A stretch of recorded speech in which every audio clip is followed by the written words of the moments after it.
100 साल पहले इंसानों ने स्पेस ट्रांसपोर्ट तकनीक पर काबू पा लिया था और उन्होंने स्पेस ट्रांसपोर्ट चैनल खोल दिया। लेकिन सबको हैरानी हुई कि स्पेस ट्रांसपोर्ट चैनल के दूसरे छोर पर एक पूरी तरह से अलग नई दुनिया थी, जहां सिर्फ असीमित डर और कत्लेआम था। और इंसानों की जिस टेक्नोलॉजी और हथियारों पर बहुत घमंड था, वो यहाँ पर पूरी तरह फेल हो गए। और क्योंकि स्पेस ट्रांसपोर्ट चैनल को बंद नहीं किया जा सकता था, इसलिए जो पहले लोग वहाँ गए वो फूड चेन के सबसे निचले पायदान पर आ गए और बस तरह तरह के जानवरों के शिकंजे में जीने को मजबूर थे। लेकिन एक दुर्घटना के कारण जब पहले इंसान ने उन जानवरों को खाना शुरू किया तो इंसानों के शरीर में जीन का इवोल्यूशन होने लगा। तब उन लोगों ने पागलों की तरह कई बार इवोल्यूशन किया, जानवरों की आत्मा को अपने शरीर में मिला लिया और आखिरकार इंसानों ने जीन के राज को जान लिया। लेकिन इंसानों को लगातार इवोल्यूशन करते रहना था, तभी वो इस नई दुनिया में जीवित रह सकते थे, जहाँ कमजोर को मजबूर खा जाता है और यहाँ तक कि देवता भी बन सकते थे। इस नई दुनिया को इंसानों ने भगवान की शरण का नाम दिया और ये जो कुल्हाड़ी उठाकर दौड़ता हुआ आदमी है, इसका नाम हान सेन है। ये अब तक विकसित नहीं हुआ है। हालांकि ये यहाँ आया है तो महीना भर ही हुआ है, लेकिन ये सबके निशाने पर आ गया है।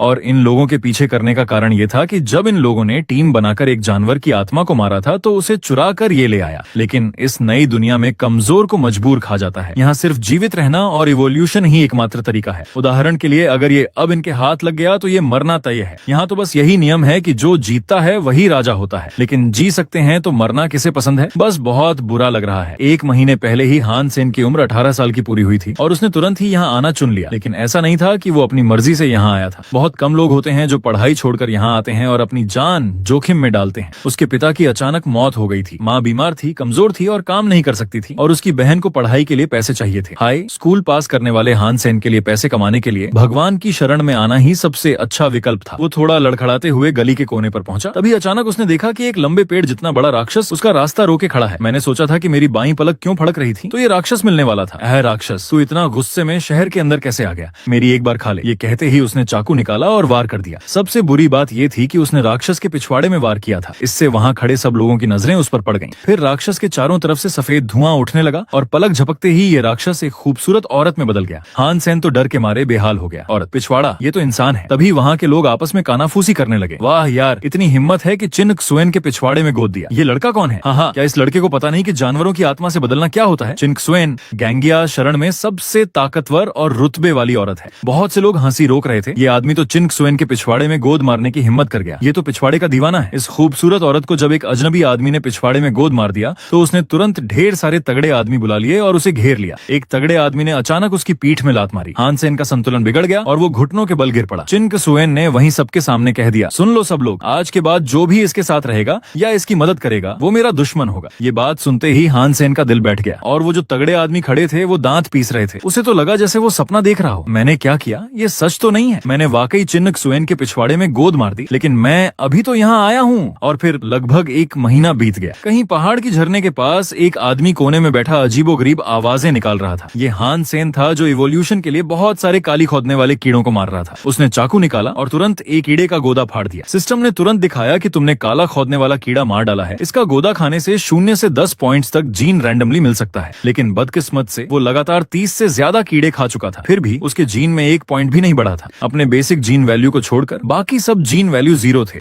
अगर ऐसे ही चलता रहा तो पता नहीं कब पहली बार शरीर को साफ कर पाएगा और कोई पद हासिल कर पाएगा। कम दर्जे का गोदा शरीर को शुद्ध करने में लगभग बेअसर होता है। यहाँ करीब 1 महीना हो गया था, लेकिन अब तक एक बार भी शरीर को शुद्ध नहीं कर पाया था। पहले उसने सोचा था कि कुछ ज्यादा ताकतवर जीवों का शिकार करे, लेकिन सबसे कमजोर मूल स्तर के जीव तांबे के दांत वाले जानवर से भी वो पार नहीं पा सका था। आखिरकार उसकी तो जान ही निकल गई थी। करीब 15 दिन तक वो ठीक से भगवान की शरण में लौट ही नहीं पाया था। काश कुछ लोग उसके साथ मिलकर मूल स्तर के जीवों का शिकार करते तो आज ये हालात नहीं होते। बस वो चिन क्सुएन के पिछवाड़े में गोद न मारता तो उस दिन की बात ही अलग होती। आज तक कोई उसके साथ जुड़ने की हिम्मत नहीं करता है। जब वो पछता रहा था तो उसने देखा कि दूर कुछ सुनहरी रोशनी चमक रही थी। हान सेन पास जाकर देखता है ये कोई सुनहरा काला खोदने वाला कीड़ा है। सिस्टम में भी इसकी कोई जानकारी नहीं है। तभी अचानक हान सेन घबरा जाता है। ये सुनहरा काला कीड़ा उसकी तरफ बढ़ने लगा। हान सेन ने देर न करते हुए पहले हमला किया। उसने जल्दी से बिजली से भरा हुआ चाकू निकालकर इस सुनहरे कीड़े को चीर दिया। सिस्टम ने तुरंत नोटिफिकेशन दिखाया, दिव्य स्तर के जीव को मारा। दिव्य स्तर की जानवरों की आत्मा मिली। हान सेन को लगा कि उसने गलत देखा। दिव्य स्तर का जीव, दिव्य स्तर की जानवरों की आत्मा, ये कैसे हो सकता है? इस नई दुनिया में दुर्लभता और गुणवत्ता के आधार पर चाकू को मोटे तौर पर 4 स्तरों में बांटा गया था। साधारण, मूल, बदला हुआ और दिव्य। बेशक दिव्य स्तर का मिलना सबसे मुश्किल था और पूरे गैंगिया शरण में कुछ ही लोगों के पास ये था। ये तो बहुत बड़ी कमाई हो गई। उसने तुरंत इस जानवरों की आत्मा की जानकारी देखी। ये तो वही कवच वाली जानवरों की आत्मा थी जिसका वो हमेशा से सपना देखता था।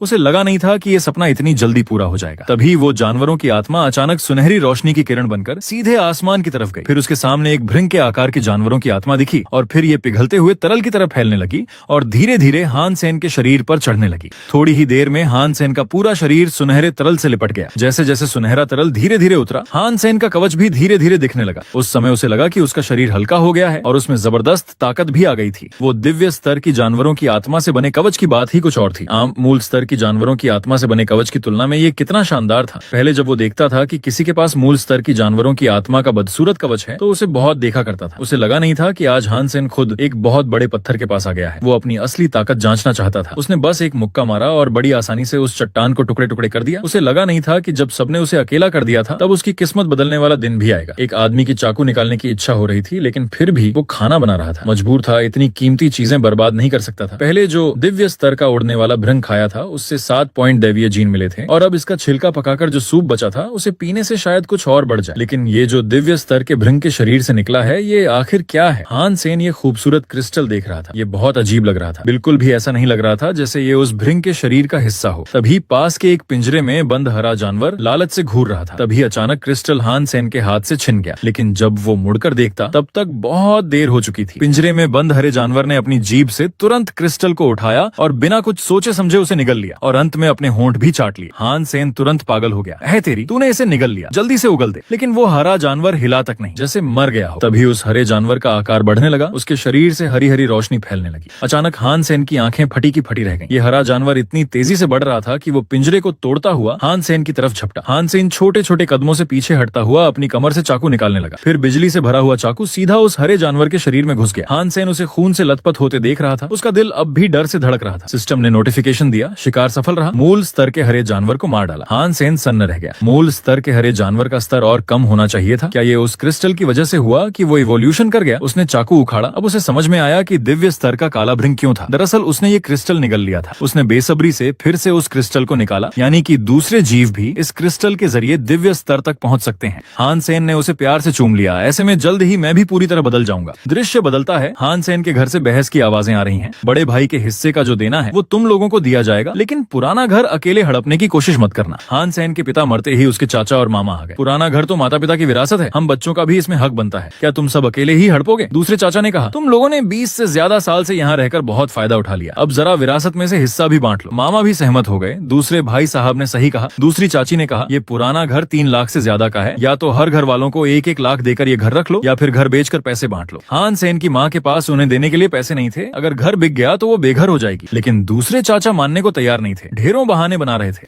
आखिरी बात, तुम लोगों को 1 महीने का समय है, या तो पैसे दो या घर बेचो, नहीं तो कोर्ट कचहरी देख लेना। काफी देर बाद हान सेन जल्दी जल्दी घर वापस आया। ये लोग बदमाश हैं। पिताजी ने इनके करोड़ों के कर्ज चुकाए थे। जिंग्यू कंपनी हमारी कंपनी को हड़पना चाहती थी। अगर पिताजी सबकी खातिर जिंग्यू से भिड़ते तो आज उनकी मौत साफ साफ न हुई होती। अपनी माँ को बिलखते और खुद को कोसते देख हान सेन ने कहा कि उसने वकील से बात कर ली है, वो पिता के पुराने घर को बचा कर रहेगा। इन बदमाशों ने मेरी माँ और बहन को सताने की हिम्मत की, मैं इन्हें मजे छकाऊंगा। लुओजिया सिंह के गैंगिया शरण प्रवेश द्वार से आवाजें आ रही थीं। याटे समूह के मालिक झाओ यालोंग ने तीसरी बार इवोल्यूशन पूरा कर लिया है और चौथी भगवान की शरण में प्रवेश कर रहे हैं। आधे देवता का दर्जा हासिल कर लिया है। प्रतिभाशाली युवक लांगे 100 पॉइंट बदले हुए जीन के साथ दूसरी भगवान की शरण में प्रवेश कर रहा है। युआन हाइमिंगवेई ने कल एक आधे देवता स्तर के दैवीय जीव समुद्री सितारा का शिकार किया है। विशेषज्ञों का अनुमान है कि अगले 10 सालों में पहला चौथी बार इवोल्यूशन करने वाला इंसान होगा जो 5वीं भगवान की शरण में जाएगा। हान सेन ये सब सुनकर सोच में पड़ गया। इवोल्यूशन करने वाला, पार करने वाला, आधा देवता। अब उसके पास वो क्रिस्टल है, शायद वो भी उस मुकाम तक पहुंच सकता है। हालांकि उसके पास दैवीय जीन हैं, लेकिन कम समय में 100 पॉइंट दैवीय जीन हासिल करना अभी भी अवास्तविक है। हालांकि 100 पॉइंट मूल जीन और 100 पॉइंट बदले हुए जीन तक पहुंचने की उम्मीद तो बन सकती है। दृश्य बदलता है। हान सेन गैंगिया शरण के लुओफेंग घाटी में आता है। वो घास में बैठा शिकार का इंतजार कर रहा है। पहले उसने सोचा था कि अगर वो दिव्य स्तर का भृंग बेच पाता तो निश्चित तौर पर 10-20 लाख मिल जाते, लेकिन अब उस क्रिस्टल से कुछ जीव पैदा करके महीने भर में घर छुड़ाने के पैसे जरूर जुटा लेगा। तभी उसे लगा कि सामने कुछ हलचल है। दूर कहीं एक तेज दौड़ने वाला टिड्डा छिपा है।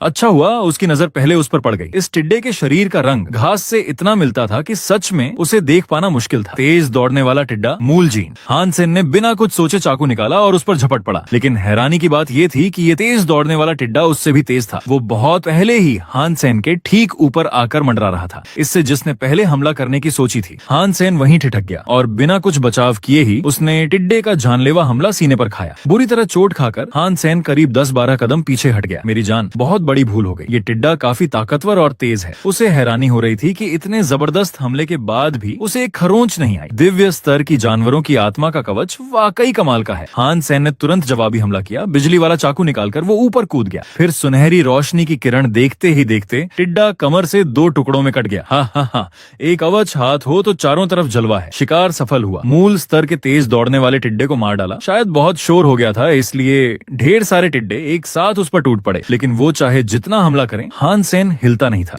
उसके पास ये कवच है तो बस वो दूसरों को मार सकता है, कोई उसे नहीं मार सकता। लगता है कि अगर बदले हुए स्तर के जीव भी मिल जाएं तो उनसे भी भिड़ सकता है। कुछ ही देर में हान सेन ने उन सब टिड्डों को मार डाला। फिर घास से और भी तेज आवाजें आने लगी और इस बार लग रहा था कि सारी घाटी के टिड्डे उस पर टूट पड़ेंगे। हान सेन ने चाकू कसकर पकड़ा और आत्मविश्वास के साथ उनकी तरफ बढ़ा। लगता है तुम सब साथ में ही मरवाना चाहते हो। वहीं लुओफेंग घाटी के मुहाने पर एक आदमी की आवाज आई। ये अमीर बेटा सु शियाओ चियाओ बड़बड़ा रहा था कि क्यों वो इस बेकार वाली गैंगिया शरण में आ गया। हालांकि उसे लगा कि वो चिन्ह सुएन दीदी के अधीन काम कर सकेगा तो कुछ खास बात होगी। वो अकेले ही लुओफेंग घाटी में बदले हुए जीवों को ढूंढने आया था, लेकिन रास्ते भर उसे एक भी टिड्डा नहीं मिला। उसे लगा कि यकीनन बड़ी सैन्य टुकड़ी ने यहाँ पर जमकर साफ सफाई कर दी है। तभी उसने देखा कि सामने टिड्डों के ढेर सारी लाशों का एक टीला बना हुआ था और उन लाशों के ऊपर एक आदमी खड़ा था। क्या वो अकेले ही सबको मार सकता है? ये कैसे हो सकता है? मैं यकीनन सपना देख रहा हूँ। उसी समय हान सेन ने पीछे मुड़कर आवाज लगाई, चाहिए क्या? 1000 जुओ शुआन बी में एक बाह का हिस्सा। दरअसल उसने बिना सोचे समझे बहुत ज्यादा टिड्डे मार डाले थे, अब उन्हें खा भी नहीं सकता था। सु शियाओ चियाओ ने फिर पूछा, तुम निश्चित हो कि एक बाह का हिस्सा 1000 जुओ शुआन बी में मिलेगा? फिर उसने 50,000 रुपए निकालकर सारे टिड्डे खरीद लिए और बचे हुए पैसे अग्रिम भुगतान के तौर पर दे दिए। अगर आगे भी अच्छी चीजें हों तो वो ऊंचे दाम पर खरीदने को तैयार है। हान सेन को लगा नहीं था कि उसकी मुलाकात किसी अमीर से होगी। अपना नाम और कमरा नंबर बताओ, मैं तुमसे मिलने आ जाऊंगा। मेरा नाम सु शियाओ चियाओ है, कमरा नंबर 1046 है। आपका नाम क्या है? हान सेन मुड़कर चला गया। मुझे पैसे से मतलब है। सु शियाओ चियाओ पलक झपकते ही उसका दीवाना बन गया।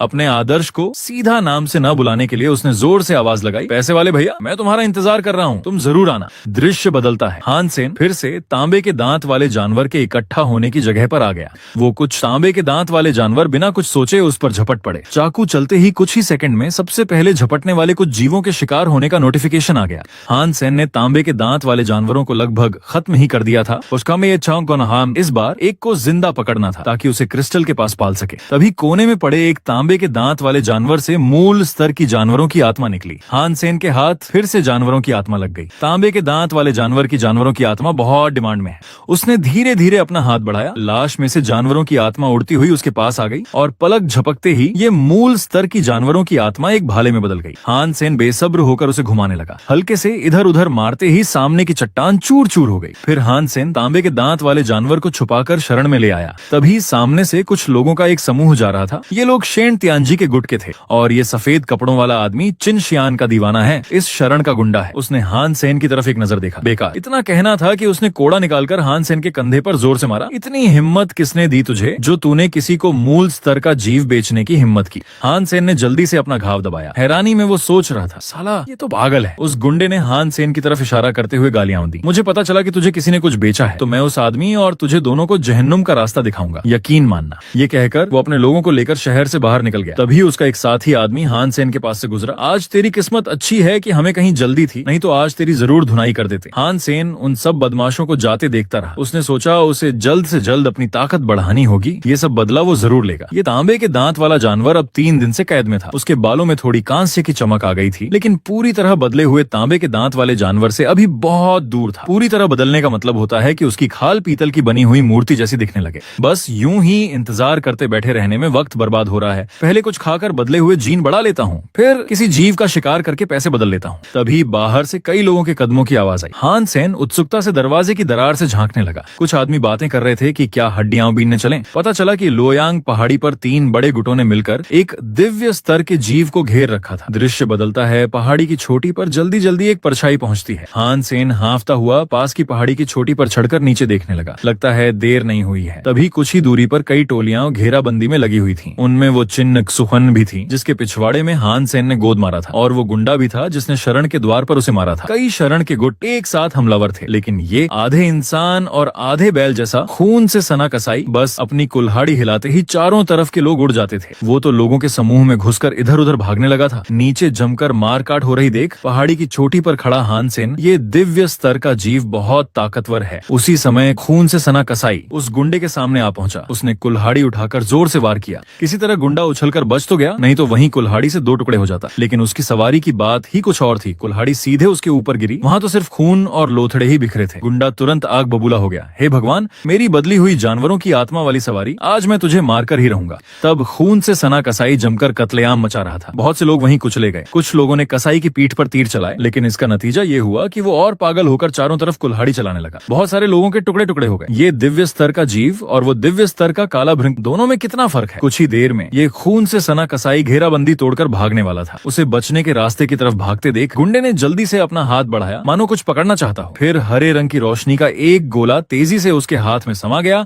और वहीं एक दिव्य स्तर का जहरीला छक्का जानवरों की आत्मा वाला बड़ा धनुष बन गया। इस तरह की दिव्य स्तर की जानवरों की आत्मा पूरे गैंगिया शरण में 10 से भी कम लोगों के पास थी। चिन शियान को तो शक हो गया कि ये एक बार इस्तेमाल होने वाला है। गुंडे ने हिम्मत से धनुष को पूरा खींचा। धनुष की डोरी पर तुरंत ऊर्जा से बना एक तीर प्रकट हुआ। फिर हरे रंग की रोशनी की एक किरण तेजी से गई। तभी खून से सना कसाई को भी पीठ पर आता तीर दिखाई दिया। तीर की रफ्तार इतनी तेज थी कि वो बच नहीं पाया और तीर सीधे उसके दिल को चीर गया। गुंडे ने ठंडे स्वर में कहा, मेरे शेन त्यांजी की सवारी भी तू मार सकता है? तुझे जीने की इजाजत किसने दी? ये तीर निशाने पर लगना तय था। ये देख वहां खड़े सब लोगों के होश उड़ गए। उसी समय सुनहरे रंग के रोशनी का एक स्तंभ आधे आसमान से तेजी से गिरा और खून से सना कसाई की तरफ बढ़ने लगा। फिर वहां दिव्य स्तर की जानवरों की आत्मा मिलने का नोटिफिकेशन आया। एक परछाई लोगों के बीच से तेजी से निकली। ये हानसेन था जिसने आखिरी वार करके दिव्य स्तर के खून से सना कसाई की जानवरों की आत्मा चुरा ली थी। उसने जानवरों की आत्मा हाथ लगते ही बिजली की रफ्तार से मौके से भाग निकला। सू शियाओ चियाओ ने चश्मा समेटते हुए उसे पहचान लिया। पैसे वाले भैया, पैसे वाले भैया। गुंडा उस दूर भागती हुई परछाई को देखकर हैरान रह गया। और तभी हानसेन एक दिव्य स्तर की बड़ी कुल्हाड़ी को कंधे पर लादकर बड़े मजे ले रहा था। शेन तियानजी, इससे तुझे गुस्सा तो नहीं आया? गुंडे ने मुट्ठी बांधकर जोर जोर से गालियां देना शुरू कर दिया। सब लोग उसके पीछे भागो, उस काली माई के लौंडे को पकड़ो, उसके पीछे भागो, सब उसके पीछे भागो। तुरंत एक बैल की तरह दिखने वाला काला घोड़ा उसके पांव के नीचे आया और पलक झपकते ही गुंडे के सारे लोग उसके पीछे दौड़ पड़े। और चूंकि हानसेन की कुल्हाड़ी बहुत भारी थी, इसलिए उसकी भागने की रफ्तार बहुत धीमी हो गई थी। कुछ ही देर में गुंडे के लोग उसके पीछे आ लगे। लग रहा था जल्द ही वो उसे पकड़ लेंगे। गुंडा पीछे से जोर जोर से चिल्ला रहा था, पैसे वाले, अभी नहीं रुका तो तुझे मौत के घाट उतार दूंगा। हानसेन बहुत बेचैन था। उसके पास 8 पॉइंट दैवीय जीन थे। फिर भी ये कुल्हाड़ी उठाई नहीं जा रही थी। चलना भी मुश्किल हो रहा था। जल्दी ही हानसेन की सांस फूलने लगी। वो और नहीं भाग सकता था। उसने आंखें बंद कर लीं और उसके मन में बहुत पछतावा था। माँ शियाओयान, मुझे माफ कर देना। तभी अचानक उसके दिमाग में एक आवाज आई जिससे हानसेन सन्न रह गया। तो क्या तू रुकना चाहता है? क्या तू सच में रुकना चाहता है? ये जानी पहचानी आवाज लगातार उसके दिमाग में गूंज रही थी। दरअसल ये उसके पिताजी की आवाज थी। क्या तूने पक्का कर लिया कि रुकना है? शियाओसेन, हानसेन को अपने बचपन में पिताजी के बताए हुए नसीहतें याद आ गईं। ये सब तो बस एक गेम है। तू अब जाकर उस एनपीसी को मार और फिर 2 लेवल अप हो जा। लेकिन हानसेन ने डर के कारण पिताजी के कहे अनुसार नहीं किया। उसे लगा बेवजह जोखिम लेना ठीक नहीं। पिताजी ने कहा, डर हमेशा रहेगा, तू सिर्फ डर की वजह से पीछे नहीं हट सकता। फिर उन्होंने बड़े आराम से धनुष को पूरा खींच लिया। जीन इवोल्यूशन, असल में ये सब जीवों के जोखिम भरे सफर के सिवा कुछ नहीं है। ये कहते ही धुएं के गोले जमीन पर गिरे और चारों तरफ धुआं फैल गया। तब पिताजी ने बड़ी तलवार हाथ में लेकर धुएं का फायदा उठाते हुए हमला कर दिया। रास्ते के सब रोकने वालों को काटता हुआ वो आखिरकार पहाड़ी पर पहुंचा और जानलेवा वार किया। अगर तू जोखिम लेने से डरेगा तो आगे चलकर शरण में कैसे जीवित रहेगा? इवोल्यूशन के लिए कुछ भी करना पड़ता है शियाओसेन। इस दुनिया की हर चीज गेम के इस दाने की तरह है। जब तू बिल्कुल लाचार हो, चारों तरफ दुश्मन हो, तो क्या तू अचानक ताकतवर बनने का कोई तरीका जानता है? हानसेन बहुत देर तक सोचता रहा, फिर भी इस सवाल का जवाब नहीं देना चाहता था। मुझे पता है तू एक अच्छा लड़का है, तू वैसा सोचना भी नहीं चाहेगा, लेकिन तुझे करना ही होगा। पिताजी मुस्कुराते हुए बोले, भले ही ये सिर्फ एक गेम है, लेकिन असल दुनिया में अक्सर गेम से भी ज्यादा क्रूर होती है। ज्यादातर वक्त तू अपने सिवा किसी और पर निर्भर नहीं हो सकता। पिताजी तेरी तरफ से ये पहली बार कर देते हैं। फिर उन्होंने हानसेन के हाथ में मौजूद तलवार को पकड़ा। इस आदमी ने बड़ी बेरहमी से तलवार अपने सीने में घोंप ली। फिर हानसेन को लेवल अप होने का नोटिफिकेशन मिला। जीना है तो ताकतवर बनना होगा। इस वक्त तू अचानक ताकतवर बनने का कोई तरीका जानता है? हानसेन जोर से चौंका। उसके दिमाग में पिताजी की ये बातें बार बार दोहरा रही थी। असल में उसके पास भी एक तरीका था। अगर वो सफल हो गया तो अपनी जान बचा सकता था। तभी गुंडा उसके काफी करीब आ गया था। उसने जोर से चिल्लाकर कहा, पैसे वाले मर। फिर उसने तलवार चलाकर वार कर ही दिया था कि हानसेन के पास अब कोई रास्ता नहीं बचा था। उसने पूरी जोखिम भरी योजना के साथ पलटवार करने की सोची। वो दौड़ते हुए चिल्लाया, दिव्य स्तर के खून से सना कसाई की जानवरों की आत्मा फ्यूज होकर बदल जा। ये कहते ही एक एनर्जी बाहर निकली और सीधे आसमान में चली गई। फिर वो तुरंत खून से सना कसाई की शक्ल में बदल गई। गुंडे की तो देखते ही देखते अक्ल ठिकाने लग गई। वो अपनी आंखों पर यकीन नहीं कर पा रहा था। फिर ये एनर्जी आसमान से तेजी तेजी से नीचे आई और सीधे हान सेन के शरीर में घुस गई। जल्द ही उसने खून से सना कसाई की जानवरों की आत्मा और काले भृंग की जानवरों की आत्मा को मिला दिया और एक पल में वो आधा इंसान आधा घोड़े के शक्ल में बदल गया। वो खिलखिलाकर हंसने लगा। सच में अब मेरा रास्ता साफ है। अब इस तेज रफ्तार वाले दोहरे फ्यूजन वाली जानवरों की आत्मा के साथ मुझे कौन रोक सकता है। उसके पीछे से लगातार बातें आ रही थीं। दो जानवरों की आत्माओं का फ्यूजन होना बहुत मुश्किल काम है। ये इतना खतरनाक काम भागते भागते कर रहा है। ये तो पक्का पागल है। गुंडा फिर भी नहीं मान रहा था। जल्दी करो, सब उसके पीछे भागो। उसी वक्त चिन सुएन के पास खड़े एक तगड़े आदमी ने कहा, पहाड़ के अंदर तो न जाने कितने मोड़ हैं। ये कहीं भी घुस जाएगा। शेन तियानजी के इतने लोग उसे नहीं ढूंढ पाएंगे। इस बदमाश ने तो सुनहरी बड़ी कुल्हाड़ी भी ले ली और दिव्य स्तर के जीव को मारने के बाद उसकी जानवरों की आत्मा भी ले ली। तभी कुछ आदमी हंसते हुए बोले, शेन तियानजी तो इस बार बुरी तरह लूट लिया गया। उसने अपना एक बार इस्तेमाल वाला दिव्य स्तर का तीर तो चला दिया, लेकिन बदले में कुछ भी हाथ नहीं लगा। एक ने कहा, सुनहरी बड़ी कुल्हाड़ी की बात ही क्या, उसे दिव्य स्तर की जानवरों की आत्मा मिल गई। ये तो पैसे देकर भी नहीं मिलती। किसी ने पूछा, वो बदमाश कौन था? गैंगिया। शरण में ऐसा कोई शख्स कैसे हो सकता है? किसी ने जवाब दिया, पहले किसी ने चिल्लाकर पैसे वाले भैया कहा था। शायद वो यही था, पैसे वाले भैया। ये नाम तो काफी दमदार है। दृश्य बदलता है। जंगल के किसी अजीब से कोने में हान सेन इस सुनहरी कुल्हाड़ी को दफना रहा था। अपनी ताकत के अनुसार फ्यूजन बदलाव सिर्फ 7-8 मिनट ही टिक सकता था। अच्छा हुआ कि उसने शेन तियानजी से सीधे भिड़ने के बारे में सोचा भी नहीं था, नहीं तो वो पक्का मर जाता। अभी ये बड़ी कुल्हाड़ी जानवरों की आत्मा की तरह शरीर में नहीं रखी जा सकती थी। उसने मुख्य रूप से शेन तियानजी को नाराज किया था, लेकिन वैसे तो 3 गुटों ने एक साथ कार्रवाई की थी। मतलब उसने सबको ही नाराज कर दिया था। जानवरों की आत्मा तो जिंदगी का सहारा थी, उसे बेचा नहीं जा सकता था। ये सुनहरी कुल्हाड़ी तो 20 लाख में भी बेची जा सकती थी, लेकिन समस्या ये थी कि इसे खरीदने की हिम्मत किसमें थी। शाम होते होते गैंगिया शरण के प्रवेश द्वार पर 2 आदमी बातें कर रहे थे कि कैसे इस पैसे वाले भैया को पकड़कर मारा जाए। उसी समय हान सेन धीरे धीरे प्रवेश द्वार की तरफ बढ़ा। जो कुछ दफनाना था वो दफना चुका था। क्या तुम लोग मेरी जानवरों की आत्मा भी देख सकते हो? जब वो प्रवेश द्वार पर पहुंचा तो शेन तियानजी के लोगों ने उसे रोक लिया, लेकिन वो पैसे वाले भैया को पहचान नहीं पाए। उन्होंने कहा, उस निकम्मे पर क्यों वक्त बर्बाद कर रहे हो? क्या वो जैसा बेकार पैसे वाले भैया होगा? फिर उस आदमी ने उसे धक्का मारकर कहा, जल्दी हट यहाँ से, रास्ता मत देख। तब हान सेन की मुस्कान हल्की सी बिखरी। उसे लगा नहीं था कि शहर में आना इतना आसान होगा। एक आदमी ने जैसे ही शहर में प्रवेश किया, उसने देखा कि सब लोग उसके बारे में बातें कर रहे थे। क्या शेन तियानजी पैसे वाले भैया के गुस्से से खून हग रहा है? पता है, उस बेकार के दिव्य स्तर के तीर की वजह से ये पैसे वाले भैया कितने माहिर हैं। शेन तियानजी ने गुस्से में अपना पूरा घर ही तोड़ डाला। हान सेन अंदर ही अंदर खिलखिला रहा था। इस सू शियाओ चियाओ ने क्या नाम रखा था? पैसे वाले भैया। अब सब यही नाम से पुकार रहे हैं। उसी वक्त चिन शियान सू शियाओ चियाओ से पूछताछ कर रही थी। अगर मैंने रोका नहीं होता तो शेन तियानजी तुम्हें जमकर पिटवाता। तो जल्दी बताओ, पैसे वाले भैया आखिर है कौन? शियाओ जी, मैं तो लुओफेंग घाटी में उससे केवल एक बार मिला था। उससे कुछ तेज टिड्डे खरीदे थे, फिर अपने लोगों से उन्हें घर उठवा लिया था। अगर तुम्हें यकीन न हो तो शियाओलियू से पूछ लो। मैं अब तुमसे हिसाब नहीं ले रही हूँ। तुम मुझे पैसे वाले भैया से संपर्क करवा दो। मैं उसके हाथों से दिव्य स्तर की जानवरों की आत्मा और दिव्य स्तर के हथियार खरीदने को तैयार हूँ। ऊंचे दाम दूंगी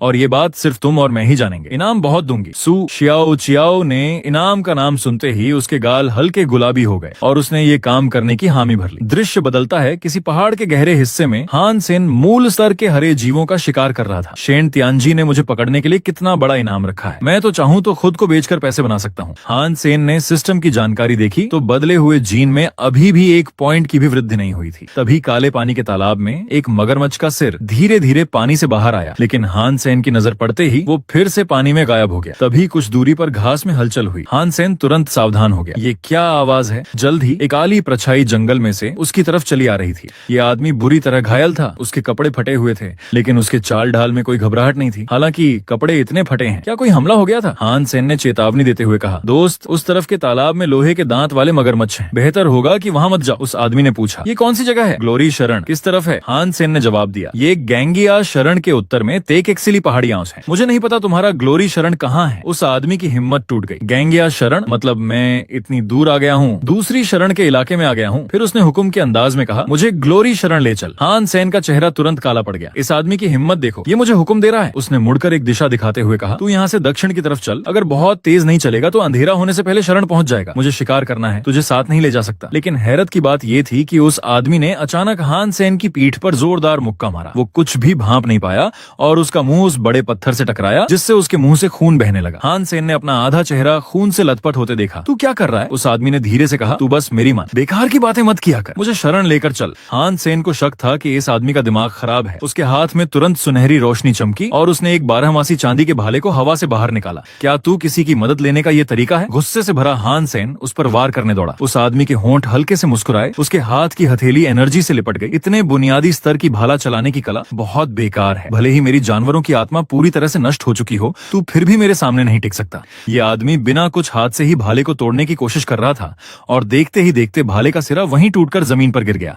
हान सेन की आंखें फटी की फटी रह गईं। क्या हुआ? ये चांदी का भाला बिना हाथ लगाए ही कैसे टूट गया? ये तो बेहतर जीन तकनीक है। बिल्कुल सही, मैं यही इस्तेमाल कर रहा हूँ। ये वो तकनीक है जो जीन की शक्ति को जगाने के लिए प्रेरित करती है और इसका परमाणु संलयन जैसा विस्फोटक प्रभाव होता है। ये कॉलेजों में ही पढ़ाई जाने वाली चीज है। तुमने तो पहचान लिया, अच्छी बात है। उस आदमी ने फिर से दो विकल्प दिए। बेकार आदमी, तुझे आखिरी बार मौका दे रहा हूँ, या तो मर जा या मुझे रास्ता दिखा। लेकिन हान सेन नहीं माना, एक एक करके बेकार बोल रहा है। क्या तुझे घर वालों ने नहीं सिखाया कि घर से बाहर निकलो तो अच्छा बर्ताव करो? इतना कहना था कि उस आदमी ने सीधे हान सेन की छाती पर वार कर दिया और हान सेन का दिव्य स्तर का कवच तुरंत प्रकट हो गया। हान सेन ने फौरन जवाबी हमला किया, लेकिन वो आदमी बड़ी आसानी से उसके बगल में घूम गया और मौके का फायदा उठाते हुए हान सेन की पिंडली पर हमला कर दिया। हान सेन बहुत घबरा गया। मेरे कवच पर खरोंच तक आ गई है। इसका मतलब इस आदमी की बेहतर जीन तकनीक एक खास स्तर से ऊपर की है। उस आदमी को हैरानी भी हुई और खुशी भी। मेरी चोट और हथेली को झेलने लायक ये तो दिव्य स्तर की जानवरों की आत्मा वाला कवच लगता है। सच में भगवान मेरी मदद कर रहे हैं। जल्दी से दिव्य स्तर की जानवरों की आत्मा वाला कवच निकाल, तू इसके लायक नहीं है। इतना कहना था कि हान सेन पहले ही तेजी से उसके सामने आ चुका था। हालांकि उसने उस आदमी के चूकने का फायदा उठाकर एक चोट मारी, लेकिन फिर भी वो आसानी से टाल गया। फिर उस आदमी ने हान सेन की टांग पकड़कर उसे जमीन पर पटका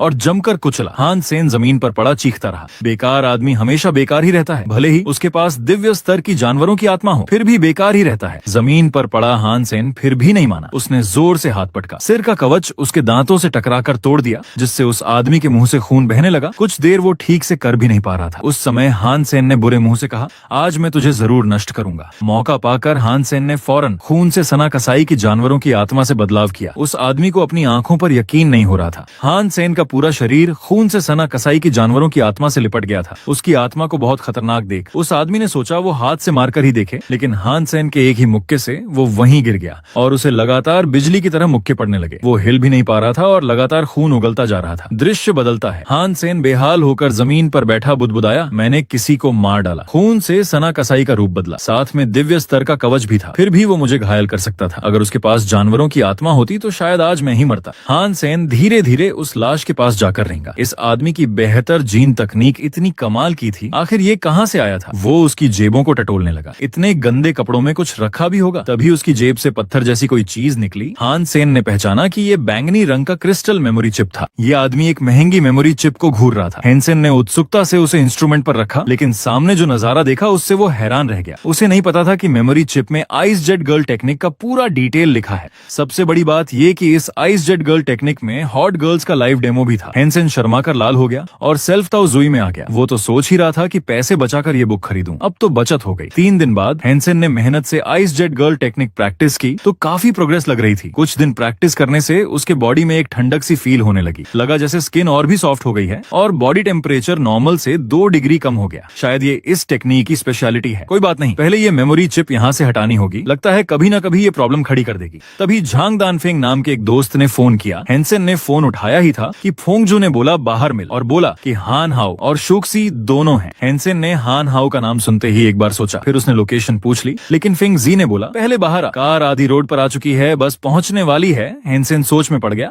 अब शेन तियानजी तो हर जगह जिन भी ढूंढ रहा है, किसी को नहीं पता कि मैं ही हूँ। थोड़ा बाहर घूमने में क्या प्रॉब्लम है? सीन बदलता है। हेंसेन कार में चढ़ गया है। पीछे बैठा हान हाओ अपनी बड़ाई कर रहा है कि बीगे कितना पावरफुल है। हान हाओ, तुझे पता होता कि वो बीगे तेरा कजिन यानी मैं ही हूँ तो शायद तेरी शर्म से मौत हो जाती और तू हॉट नु हाई के आगे इतना अकड़ता भी नहीं। लेकिन हान हाओ भी स्टील आर्मर शेल्टर में पहुंच गया। पहले से ही फैमिली के मैटर्स काफी मुश्किल हैं। मुझसे नीचा दिखाने वाली आंट से तो मुझे कोई मतलब नहीं, उनसे रिलेशन रखने की मुझे नीड नहीं है। अब उसका बेटा भी आ गया, बड़ी प्रॉब्लम है। उसने मुड़कर पूछा, फेंगजी अभी तक बताया नहीं कि किधर चल रहे हैं? फेंगजी ने कहा, पहुंच गए, यहीं आगे है। जल्द ही चारों लोग स्टार शाइन डांस फील्ड में आ गए। हेंसेन चारों तरफ देखता है, इतने लोग इस टैंग जनलियू की प्रेज कर रहे हैं, इतनी पॉपुलैरिटी है। फेंगजी ने कहा, वो तो पुत्र पिछले साल फर्स्ट गॉड शेल्टर स्पेस में 5वें नंबर पर था। उसका नाम गॉड कप में दर्ज है। हमारे स्टील आर्मर शेल्टर के टॉप किंशुआन भी गॉड कप की रैंकिंग में नहीं आ पाए थे। तभी मैच के दौरान अचानक बहुत तेज पर्पल लाइट आई। ये था टैंग जनलियू का beast soul, god blood race beast. अगर मेरे पास भी ऐसा गॉड ब्लड बीस्ट सोल होता तो जीवन भर का सपना पूरा हो जाता।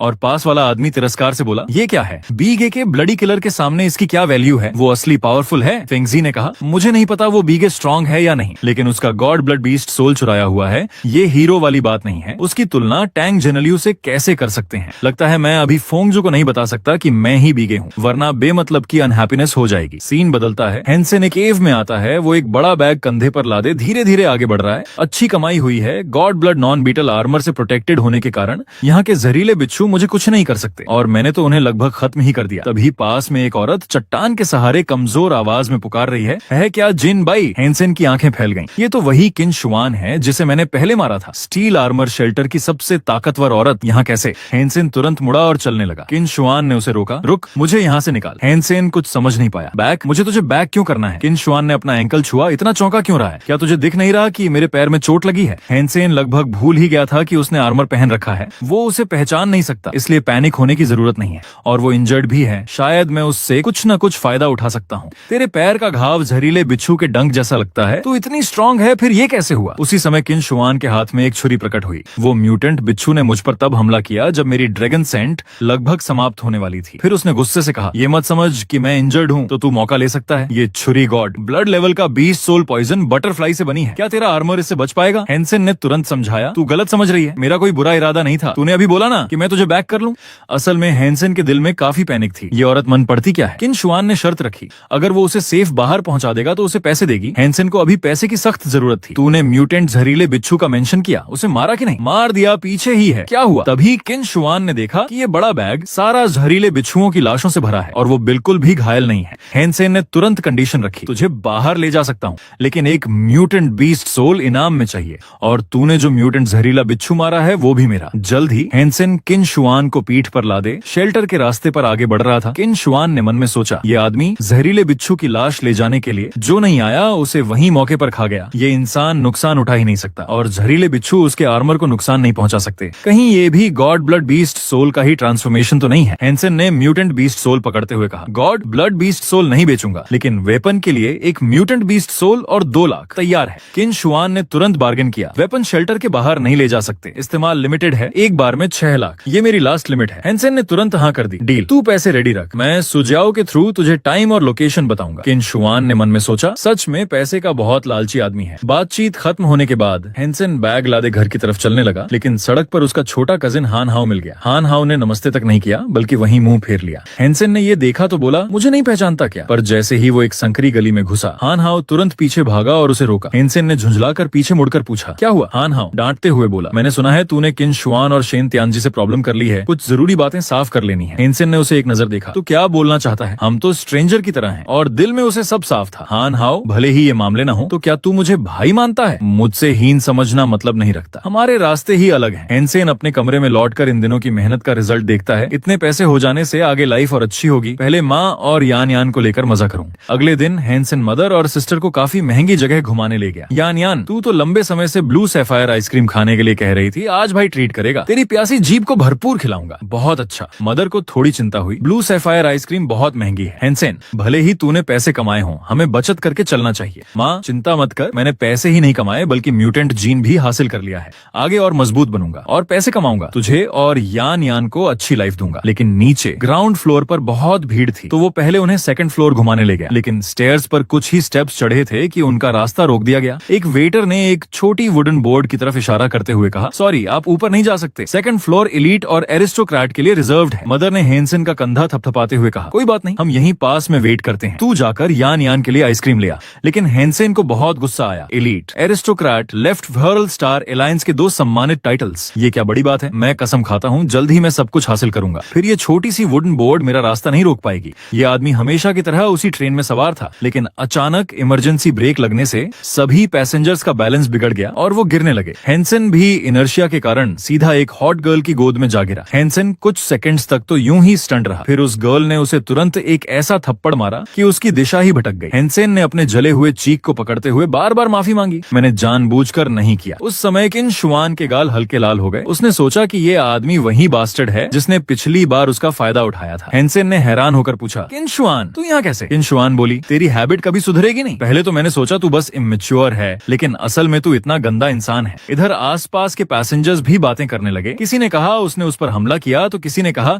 ये आदमी मौका देखकर हॉट गर्ल को छूता है। हेंसेन ने जल्दी से एक्सप्लेन किया, सब गलत फहमी है, अभी ट्रेन ने अचानक ब्रेक लगाया, बहुत से लोगों की तरह मैं भी भी गिर गया। सब कुछ कोइंसिडेंस था। किन शुआन ने बिल्कुल ट्रस्ट नहीं किया। इतना वल्गर काम करके भी तुझे पछतावा नहीं है? लगता है तू हैबिचुअल ऑफेंडर है। जल्द ही ट्रेन टर्मिनल स्टेशन पहुंच गई। आखिर में जाते समय किन शुआन ने गुस्से से कहा, मैं तुझे आसानी से नहीं छोड़ूंगी, तुझे शेल्टर जाना है ना, मैं तेरी वेट करूंगी। वो जैसे ही ट्रेन से उतरी तो 2 लाइन्स में बिल्कुल सुव्यवस्थित कर्मचारियों ने उसे संबोधित किया, स्टेशन चीफ किन, नमस्ते। हेनसेन घबरा गया। क्या वो स्टेशन चीफ है, यानी वो ट्रांसमिशन स्टेशन का सैन्य कमांडर है, तो भविष्य में वो कभी भी मेरी लोकेशन पता कर सकती है। मुझे अपनी जिन बी वाली आइडेंटिटी पता नहीं चलने देनी है। तभी हेनसेन सोच ही रहा था कि किन शुआन से कैसे बचे कि पीछे से आवाज आई। एक तगड़ा आदमी उसे इशारा कर रहा था, तुझे बुला रहे हैं, वहाँ क्यों खड़ा है? भाई के पास तेरे लिए अच्छा काम है। तुम लोगों का चेहरा कुछ बड़ा काम करने जैसा लगता है। मैं तो छोटा आदमी हूँ, शामिल नहीं होना चाहता। लेकिन उस तगड़े ने आगे बढ़कर उसे पकड़ लिया। तुझे बुलाया है तो आ, इतनी बकवास क्या कर रहा है? तेरे लिए भी कुछ एडवांटेज है। सीन बदलता है। भीड़ भरी क्राउड जंगल के अंदर एक डायरेक्शन की तरफ तेजी से बढ़ रही थी। दरअसल ये सब लोग शेन त्यानजी ने काफी पैसे खर्च करके इकट्ठा किए थे और उसने उन्हें काफी सारे म्यूटेटेड क्रीचर्स भी खिलाए थे।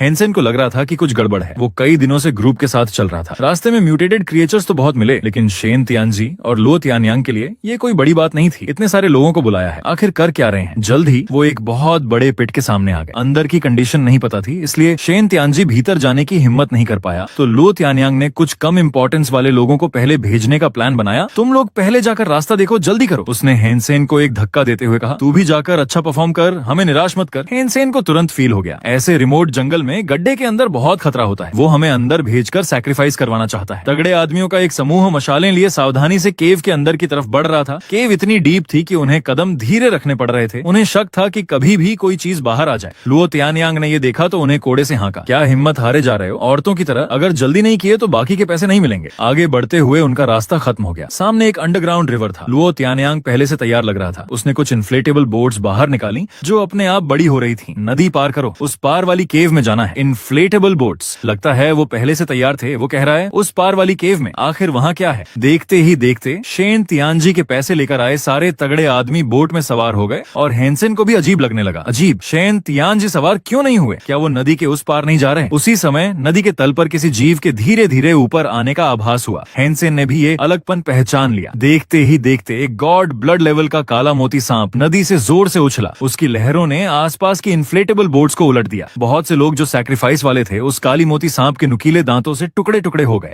अपने साथियों के बिखरे हुए अंगों को देखकर वो बुरी तरह डर गए और जान बचाकर भागने लगे। उसी समय अचानक कुछ तलवार की लपटें चमकी। जो पहले किनारे पर भाग आए थे उन्हें शेन त्यानजी ने मौके पर ही सिर काटकर मार डाला। तुम सब निकम्मे हो, पैसे लेकर भागोगे। जिसने भी भागने की कोशिश की मैं उसे अभी यही मारूंगा। फिर तो वे लोग पीछे हटने की हिम्मत नहीं जुटा सके। अब चूंकि पीछे हटने का रास्ता नहीं था तो पैसों के चक्कर में जान पर खेलने को तैयार हो गए। कितने बेवकूफ हैं, पैसे के चक्कर में जान तक दे दी। शेन त्यानजी किनारे पर मौज मना रहे थे। साफ था कि वो सबको मरने के लिए भेज रहे हैं। वो फिर से नदी के बीच में लौट आए, ये सोचकर कि काला मोती सांप गायब हो गया है, जल्दी से नदी पार कर जाए। लेकिन हेनसेन उनके पैंतरेबाज से समझ चुका था। वो सबको मरवाकर उस जीव का पेट भरना चाहते थे और उसकी ताकत घटाना चाहते थे ताकि वो सेफ नदी पार कर सके। कितने दुष्ट हैं, मैं यहाँ नहीं मर सकता। उसी समय पानी के भीतर एक परछाई तेजी से पास आ रही थी। इस बार उस काली मोती सांप ने हेनसेन वाली बोट पर हमला कर दिया। कुछ बदकिस्मत लोग उसका खाना बन गए, जबकि हेनसेन ने मौके का फायदा उठाकर नदी में छलांग लगा दी। अफरा तफरी का फायदा उठाकर उसने flying beetle beast soul armour को कॉल किया और धीरे से नदी के तल में छुपता हुआ उस पार तैर गया। और कुछ तगड़े लोग थककर किनारे पर आ पहुंचे। 30-40 लोगों के ग्रुप में से सिर्फ 7 बचे थे। शेन त्यानजी, काला मोती सांप का पेट भर चुका है, अब नदी पार करने में ज्यादा खतरा नहीं होगा। शेन त्यानजी देखा कि उसकी चाल सफल हो गई तो उसने भी नदी पार करने का फैसला किया। वो सेफ नदी पार करके आगे बढ़ते रहे और केव की सबसे भीतर तक पहुंचे। असल में पानी के बीच में रखे 2 अंडे ही शेन त्यानजी का असली टारगेट थे। हाँ, गॉड ब्लड जीव के अंडे और 2 ही हैं। इस बार मेरा गॉड जीन और बढ़ जाएगा। शेन त्यानजी बहुत कॉशियस था। उसने तुरंत 2 और लोगों को आगे भेजा कि जाकर अंडे ले आएं। उन दोनों ने बड़े साहस से अंडे चुरा लिए, लेकिन अगले ही पल पानी के अंदर से एक बहुत बड़ा काला मोती सांप निकला और उसने बड़ा मुंह खोलकर गुस्से से चीख मारी। शेन त्यानजी ने देखा कि अंडे अब उसके हाथ लगने ही वाले हैं तो वो खुद ही उछल पड़ा। लुओ त्यानयांग ने तुरंत आदेश दिया, सब लोग शेन त्यानजी के पीछे चलो। उस समय शेन त्यानजी ने अंडे छीन लिए और तेजी से भागने लगा, जबकि लुओ त्यानयांग आगे बढ़ा। उसने उन दोनों आदमियों को पकड़ा और फिर उन्हें सीधा उस काले मोती सांप के विशाल मुंह की तरफ उछाल दिया। तब तक उन्हें पता चला तब तक बहुत देर हो चुकी थी। शेन त्यानजी तो हंसने भी लगा। हाँ, मिल गए। गॉड ब्लड जीव का मांस और जीन सब मेरे हैं। जब शेन त्यानजी एक मोड़ पर पहुंचा तो एक अचानक हाथ ने उसे चौंका दिया। उसने पूरा झटका खाया और दोनों अंडे हवा में उछल गए। हेनसेन ने फिर से मौके का फायदा उठाते हुए शेन त्यानजी के हाथ से वो चीज छीन ली। वो जब शेन त्यानजी के जख्म को पकड़े स्टंडन खड़ा था तभी वो मौके से भाग गया। गया। शेन तियानजी को जब होश आया तो उसने गुस्से से चिल्लाते हुए कहा,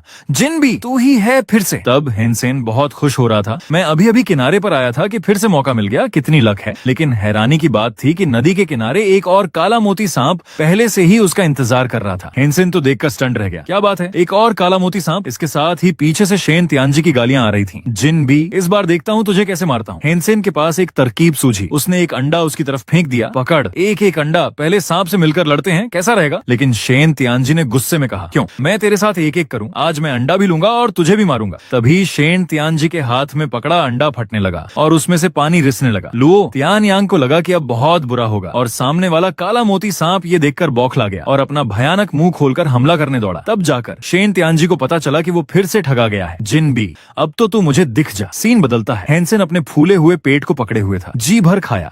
शेन तियानजी से 2 बार गॉड ब्लड जीव छीने होंगे तो बहुत दुखी होगा। काली मोती सांप का अंडा खाने से मेरा गॉड जीन 13 पॉइंट्स तक पहुंच गया। स्ट्रॉन्ग बनने की राह में एक और स्टेप आगे बढ़ गया। तभी अचानक एक पहचानी हुई आवाज आई, तू तो बहुत छुपता है, 15 दिन से बाहर ही नहीं आया, क्या सोचा है कि यूं ही मैं छोड़ दूंगी। सीन बदलता है। दोनों एक फाइटिंग रूम में आते हैं और फाइटिंग ड्रेस बदलते हैं। किन शुआन एक उंगली से खेलते हुए बार बार बोलती है, अगर तू मुझे हरा देगा तो मैं फिर तुझे परेशान नहीं करूंगी। तेरे पास तो लगभग 100 पॉइंट्स का गॉड जीन है, आर्मी का ट्रेनिंग एक्सपीरियंस है और ढेरों एडवांस्ड बीस्ट सोल्स हैं। मैं तुझसे कैसे लड़ सकता हूँ। हम दोनों बीस्ट सोल यूज नहीं करेंगे। अगर तू मेरे 50 हाथों को सहन कर लेता है तो हमारे बीच जो गिला है वो खत्म। हेनसेन तुरंत मान गया, मैं सिर्फ डिफेंड करूंगा, अटैक नहीं। मुझे विश्वास नहीं कि तेरे 50 हाथ भी ना सह पाऊंगा। किन शुआन का आखिर में गुस्सा फूट पड़ा, मैं तुझे मार डालूंगी। उसने एक मुक्का ऐसा लगाया कि हेनसेन के नाक मुंह से पानी निकल आया। फिर पागलों की तरह उस पर मुक्कों की बौछार कर दी। हेनसेन ने एक लहू का घूंट निगलते हुए बस मिन्नतें करी। किन शुआन के एक तरफा मार के बाद हेनसेन कुचले हुए चेहरे के साथ फाइटिंग रूम से बाहर निकलता है। असल में मैं उसके 50 हाथ भी नहीं सह सका, ये तो उसने बच्चों की तरह पीटा। किन शुआन ने मारपीट के बाद स्नान किया। लगा आज उस लड़के से लड़ते हुए कुछ अजीब लग रहा था। हालांकि उसने मेरे ध्यान में न होने का फायदा उठाकर थोड़ा अटैक किया। उसके हाथ पैर बहुत खराब हैं और बहुत ढर्रे के हैं, लचीले नहीं हैं, लेकिन उसके वारों में एक जबरदस्त ताकत है और वो बहुत क्विक डिसीजन लेता है। ये फीलिंग एक प्रोफेशनल किलर जैसी है जो वार करते ही अपनी पूरी ताकत लगा देता है। साधारण दिखने के अंदर छुपे खतरे से बचना मुश्किल है, लेकिन वो तो एक छोटा सा लड़का है, किलर कैसे हो सकता है। ये क्वालिटीज उसकी टैलेंट है या फिर बाद में सीखी, पर चाहे जो भी हो उसका कैरेक्टर बहुत खराब है, मीन और वल्गर है। मैं उसे जाने नहीं दूंगी। अगले दिन हेनसेन सीधा वॉरियर मार्शल आर्ट्स क्लब पहुंचता है। मेरे यहाँ हाथ पैर, वेपन्स, सॉफ्ट और हार्ड टेक्निक्स के आसान से लेकर एडवांस्ड तक के क्लासेस हैं। जीन तकनीकें भी सिखाई जाती हैं। लेकिन हेनसेन ने पहले ही डिसीजन ले लिया था। वो advanced martial art demon back stretch चुनता है। मुझे यही सीखना है। मालिक चौंक पड़ता है। डीमन बैक स्ट्रेच आम एडवांस्ड मार्शल आर्ट नहीं है। क्या तेरी फिजिकल कंडीशन ठीक है। हेनसेन ने सीधा कार्ड निकाला। ये तो चिंता मत कर, 1 मिलियन स्वाइप कर। जब से मैंने BNGYU तकनीक प्रैक्टिस की है तब से मेरी फिजिकल कंडीशन पहले से काफी बेहतर हो गई है और पापा कहते थे कि डीमन बैक स्ट्रेच औरतों पर खास असर करती है। किन शुआन, तू देख लेना। सीन बदलता है। हेनसेन ट्रेनिंग रूम में ट्रेनिंग वीडियो इतनी जोर से देख रहा था कि उसका चेहरा लाल हो गया था। ये उसी मालिक का लाइव टीचिंग वीडियो था। उसमें पकड़ना, छूना, गले लगाना, कितनी एम्बैरेसिंग सीन थी। हेनसेन को पहली बार अपने पापा पर इतनी निराशा हुई। पापा, मुझे नहीं पता था कि तू भी ऐसा पापा है। अगर मैं किन शुआन पर ये सब ट्रिक्स यूज करूंगा तो वो मुझे पक्का एक वल्गर आदमी ही समझेगी। लेकिन पैसे तो खर्च हो चुके हैं, ये सीखना तो पड़ेगा ही। किन शुआन, तू बेहतर है कि मुझसे न भिड़े, वरना मैं तुझे प्रैक्टिस पार्टनर बनाऊंगा। उसी समय एक 3 लेगेड स्पिरिट बीस्ट घास चर रहा था। उसने एक बेवकूफ 3 आंखों वाली बिल्ली को अपनी तरफ हमला करते देखा। 3 आंखों वाली बिल्ली की चीख के साथ वह उछलकर दूर जा गिरी और जमीन पर काफी देर तक लौटती रही। हेनसेन को पसीना आ गया। इतना कमजोर म्यूटेंट बीस्ट सोल मैंने आज तक पहली बार देखा और वो लगभग चिड़िया से मारा गया। हेनसेन ने उसे उठाया। यकीनन किन शुआन ने मेरे साथ मजाक किया है। इस छोटी चीज में कोई लड़ने की क्षमता नहीं है, ये तो मरने का नाटक करने में माहिर है। पेट टाइप बीस्ट सोल शायद देखने के लिए होता है। लगता है शिकार के लिए मुझे ही खुद मेहनत करनी पड़ेगी। हेनसेन उस 3 लेग्ड स्पिरिट बीस्ट की तरफ तेजी से दौड़ा।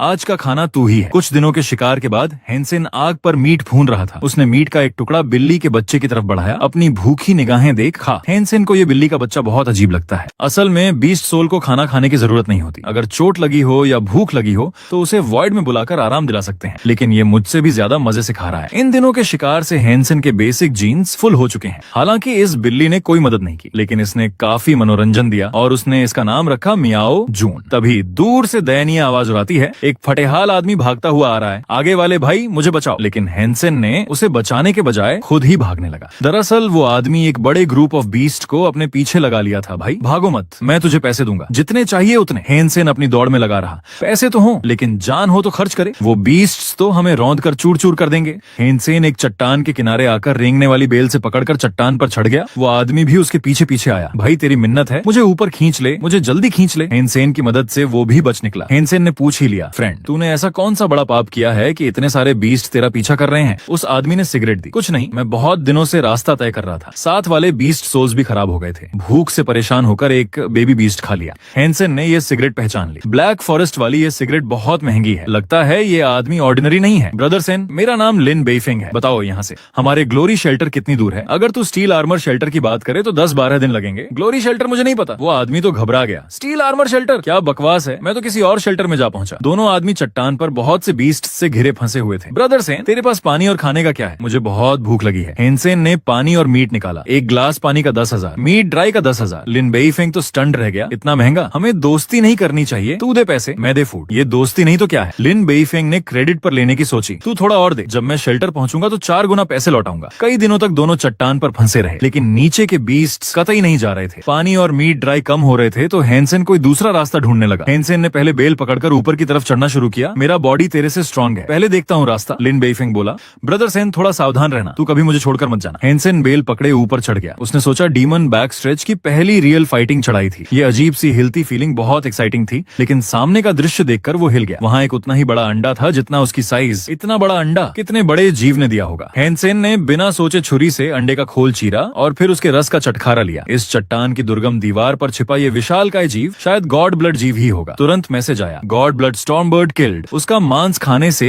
1 पॉइंट गॉड जीन मिला। हेनसेन खिलखिलाकर हंसा। सही गेस था। इससे पहले कि स्टॉर्म बर्ड वापस आए, जल्दी से सब रस पी जाऊं। इस तरफ लिन बेइफिंग की तरफ बीस्ट्स का जमावड़ा आखिरकार उनका पीछा छोड़ गया। लिन बेइफिंग ने राहत की सांस ली। आखिर गए, अब कभी उनसे बैर नहीं करूंगा। इतने में हेनसेन भी वापस आ गया। लिन बेइफिंग ने पुकारा, ब्रदर सेन, तू इतनी देर ऊपर क्या करता रहा? मुझे लगा तू मुसीबत में पड़ गया। उसने हेनसेन के 6 महीने के गर्भ वाले पेट को देखा। ब्रदर सेन, तू थोड़ी देर बाहर गया तो गर्भ से क्या आ गया? हेनसेन ने उसे 1 कप रस देते हुए कहा, क्या बक रहा है? मुझे ऊपर गॉड ब्लड जीव स्टॉर्म बर्ड का अंडा मिला, तेरे लिए 1 कप रस रखा है। लिन बेइफिंग के मुंह से पानी निकलने लगा। सच में ऐसा भी होता है? लिन बेइफिंग ने तुरंत एक घूंट पिया। सिस्टम मैसेज आया, God blood storm bird killed. कैसा लगा? मैंने तुझसे झूठ नहीं बोला, लेकिन उसे गॉड जीन नहीं मिला। फिर भी लिन बेइफिंग ने उसकी बांह पकड़ ली। ब्रदर सेन, तू तो बहुत ग्रेट आदमी है। वापस जाकर तुझे 2 गुना इनाम दूंगा, चाहे पैसे हो या कुछ और। हेल्प चाहिए हो तो बस बोल दे। हेनसेन को शर्म आ गई। लिन, शेल्टर में मेरी रेपुटेशन अच्छी नहीं है। तू बेहतर है कि मुझसे डिस्टेंस रखे। तू मुझे क्या समझता है लिन बेइफिंग? तूने मेरी जान बचाई और इतना अच्छा बिहेवियर किया, मैं कैसे गलत हो सकता हूँ? अगर किसी ने तेरा अपमान किया तो मैं उसे भूल नहीं सकता।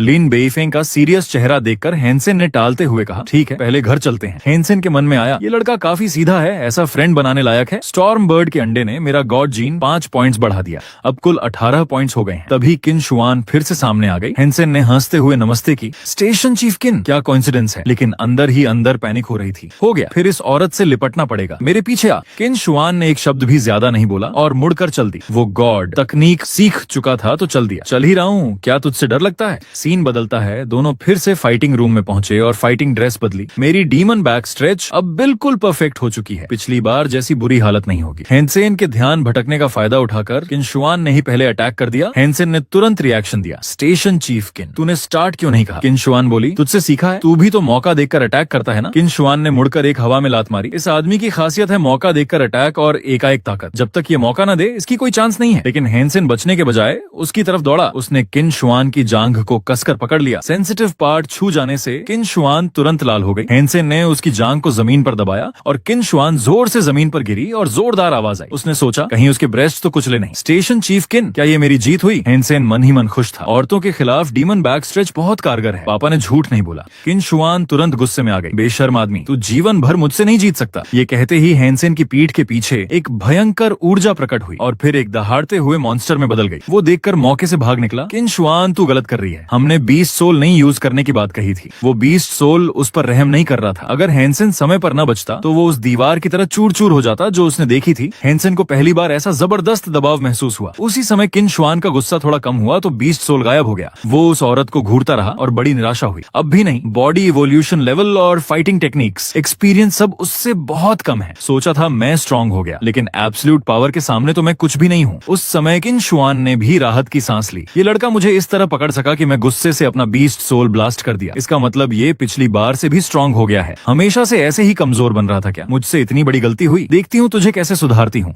अगले कुछ दिनों में किन शुआन हेनसेन को बराबर लड़ने के लिए बुलाती रहती। वो सोचती थी कि हेनसेन जानबूझकर लड़ नहीं रहा है, थोड़ा सीरियस हो, तेरी रियल ताकत इससे ज्यादा होनी चाहिए। हैनसेन ने सोचा, वो हर दिन मुझसे लड़ती है, लगता है मैंने उसे बहुत नाराज कर दिया है। मैं भी इस मौके का फायदा उठाकर टेक्निक प्रैक्टिस कर सकता हूँ, क्योंकि इतनी हॉट और एक्सपर्ट लेडी से प्रैक्टिस करने का मौका बार बार नहीं मिलता। ये आदमी अभी ग्रैपलिंग रूम से बाहर आया था कि उसे आवाज लगी, सेनगे, मैं अपनी एडल्टहुड सेरेमनी पास कर चुका हूँ, अब मैं शेल्टर वर्ल्ड में एंट्री ले सकता हूँ। हान सेन सोच में पड़ गया, उसे लगा ही नहीं था कि इतनी जल्दी वक्त गुजर जाएगा और अब तुम्हें भी यहाँ बड़ा होना है। शुएची, तभी आसमान में अचानक एक कार धीरे धीरे उतर रही थी और जल्द ही एक आदमी बाहर निकला। छोटी बहन, मैंने तो पहले ही कहा था घर वाले ट्रांसफर डिवाइस का इस्तेमाल कर लेती। ट्रांसफर स्टेशन जैसी जगहों पर आने से बेवजह कुछ बोरिंग लोगों का चक्कर लग जाता है। शुएची तुरंत आगे बढ़कर समझाने लगी, चौथे भाई, गलत मत समझना, वो मेरा बचपन का दोस्त है, हान सेन। तब हान सेन ने दोस्ती से हाथ बढ़ाकर ग्रीटिंग की, लेकिन चौथे भाई ने तिरस्कार से कहा, तुम्हारे जैसे लोगों को छोटी बहन का दोस्त बनने का कोई हक नहीं है, आगे से उसके पीछे मत घूमना, नहीं तो मैं तुम्हारे साथ बुरा बर्ताव करूंगा। ये कहकर वो मुड़ने ही वाला था कि हान सेन ने जवाब दिया, क्या तुम मेरी बात कर रहे हो? चौथा भाई तेजी से पलटा, लगता है तुम बिल्कुल भी मानने वाले नहीं हो, है ना? तो फिर मैं तुम्हें अपनी औकात दिखाता हूँ। बात खत्म होते ही चौथे भाई ने पैर उठाया और किक मारने ही वाला था। हान सेन ने उसका हर एक मूव पहले ही भांप लिया था। क्लोज रेंज फाइटिंग और एविल स्प्रिट क्लिंगिंग तो किसी एंसेस्टर लेवल की थी, यहाँ तक कि किन शियान को भी नुकसान उठाना पड़ा था। तुम्हारी औकात ही क्या है? वो इतना रिएक्ट भी नहीं कर पाया और हान सेन ने उसे एक ओवरहेड शोल्डर थ्रो के साथ जमीन पर पटक दिया। अचानक हुए दर्द से चौथा भाई चीखने लगा। शुएची के चेहरे का रंग उड़ गया। सेनगे, रुक जाओ। हान सेन ने और परेशान नहीं किया, टेंशन मत लो, तुम्हारा चौथा भाई इतना स्ट्रांग है, गिरने से कुछ नहीं होता, मैंने तो बस उसे एक आदमियों वाला ग्रीटिंग गिफ्ट दिया है। हान सेन वहाँ से मुड़ गया, अब देर हो गई है, मैं वापस जा रहा हूँ। शुएची, अगली बार वक्त मिले तो साथ में खाना खाएंगे। तब चौथा भाई बहुत ही खतरनाक अंदाज में मुस्कुराया। हान सेन, इंटरेस्टिंग है। हान सेन, है ना? चौथे भाई, तुम सेनगे को मत परेशान करना। सीन बदलता है, हान सेन ऑनलाइन फोरम देख रहा है। आजकल पहाड़ों में जाकर एलियन क्रिएचर्स का शिकार करने का मौका ही नहीं मिलता। पैसे कमाने हैं तो जल्दी से फोरम पर कोई काम ढूंढना होगा। ये ऑफिशियल अलायंस वेबसाइट नहीं है, लेकिन यहाँ पर रिक्रूटमेंट और ट्रेडिंग के लिए काफी सारी जानकारी है और रिप्लाई करने वालों की भी कोई कमी नहीं है। अचानक हान सेन की नजर एक जाने पहचाने नाम पर पड़ी। वो था लिन शाओ का पोस्ट। उसने अपने असली नाम से रजिस्टर किया हुआ था। वो बीस्ट सोल्स और म्यूटेंट क्रिएचर्स के फ्लैश और ब्लड को खरीदना चाहता है और उसने बहुत ऊंचे दाम लिखे हैं, लेकिन आजकल ये सब चीजें काफी महंगी हैं, इतनी आसानी से हाथ नहीं लगती। और दूसरे पोस्ट में किसी ने बहुत ऊंचे पैसों पर बॉडीगार्ड चाहिए, शर्त ये है कि अकेले 10 ओरिजिनल क्रिएचर्स से निपट सके। इतना आसान है, जल्दी से अप्लाई करता हूँ। हालांकि इन अमीर बच्चों को हंटिंग के लिए प्रोटेक्ट करना काफी मुश्किल है, लेकिन एक दिन के 10,000 करीब आधे महीने में 1.25 लाख हो जाएंगे। पिछली बार bronze moon spear snow dragon flame से डैमेज हो गया था, अब जल्दी से कोई और हथियार ढूंढना होगा। ये है ब्लैक वॉरियर सीरीज का कंपोजिट बो और एज सीरीज का कंपोजिट स्वॉर्ड। इस तीर कमान के कॉम्बो की डैमेज काफी बहुत है। बाजार में इसकी कीमत 70 लाख है। पोस्ट को डाले हुए काफी समय हो गया है, कोई खरीदार नहीं है। ये कमान है ब्लैक वॉरियर सीरीज की डूम्सडे सोल। सबसे दूर 800 मीटर तक मार कर सकती है। 300 मीटर के अंदर तो स्टील आर्मर को चीर देना भी बहुत आसान है, लेकिन मुश्किल ये है कि कमान को खींचने के लिए अलायंस स्टैंडर्ड के हिसाब से 7.0 से ऊपर की ताकत चाहिए, और मैं बिंग जी और बूशू की मदद से मुश्किल से 8.0 तक पहुंच पाया हूं। तीरंदाजी मैंने कभी सीखी थी, लेकिन मेरे पास अब केवल 10 लाख बचे हैं। क्या वो मुझे बेचने को राज होगा? काफी देर तक कोई जवाब नहीं आया। क्या वो ऑफलाइन है या फिर कम पैसों की वजह से मना कर रहा है? सच में अच्छी चीज के लिए सिर्फ 10 लाख देना थोड़ी बहुत ज्यादा ही है। तभी कंप्यूटर से अचानक DDD की आवाज आई। हान सेन तुरंत उत्साहित हो गया। कोई बात नहीं, क्या उसने हाँ कर दी और सीधा ट्रेडिंग वेबसाइट भेज दी? हाँ, मेरी किस्मत को तो मैं चुनने में माहिर हूँ। जल्द ही अगले दिन उसे कुरियर कंपनी से डूम्सडे सोल डिलीवर हो गया। हान सेन बेसब्री से कमान खींचने की कोशिश करने लगा। ये फीलिंग कमाल की थी। अगली बार जब शेन त्यान जी के ब्लड क्रिएचर को लूटना हो तो खतरा मोल लेने की जरूरत नहीं पड़ेगी। 3 दिन बाद हान सेन बॉडीगार्ड बनने के लिए भर्ती वाली जगह पर पहुंचा। उसने सोचा भी नहीं था कि इस पोस्ट के लिए इतने सारे लोग अप्लाई करेंगे। हान सेन को तो यही लगा था कि उसे ही अकेले चुना जाएगा। तभी एक यंग लॉर्ड ने हान सेन की तरफ इशारा करते हुए हंसते हुए कहा, अरे ये तो पीपी क्रेजी डेविल है, पीठ पर तीर कमान लटकाए काफी स्टाइलिश लग रहा है। तब बाकी अप्लाई करने वाले भी उसकी उड़ाने लगे। तुम यहाँ इन यंग लॉर्ड्स की प्रोटेक्शन के लिए आए हो, मुझे लगता है ये लोग तुम्हारी प्रोटेक्शन किया करें। हाँ।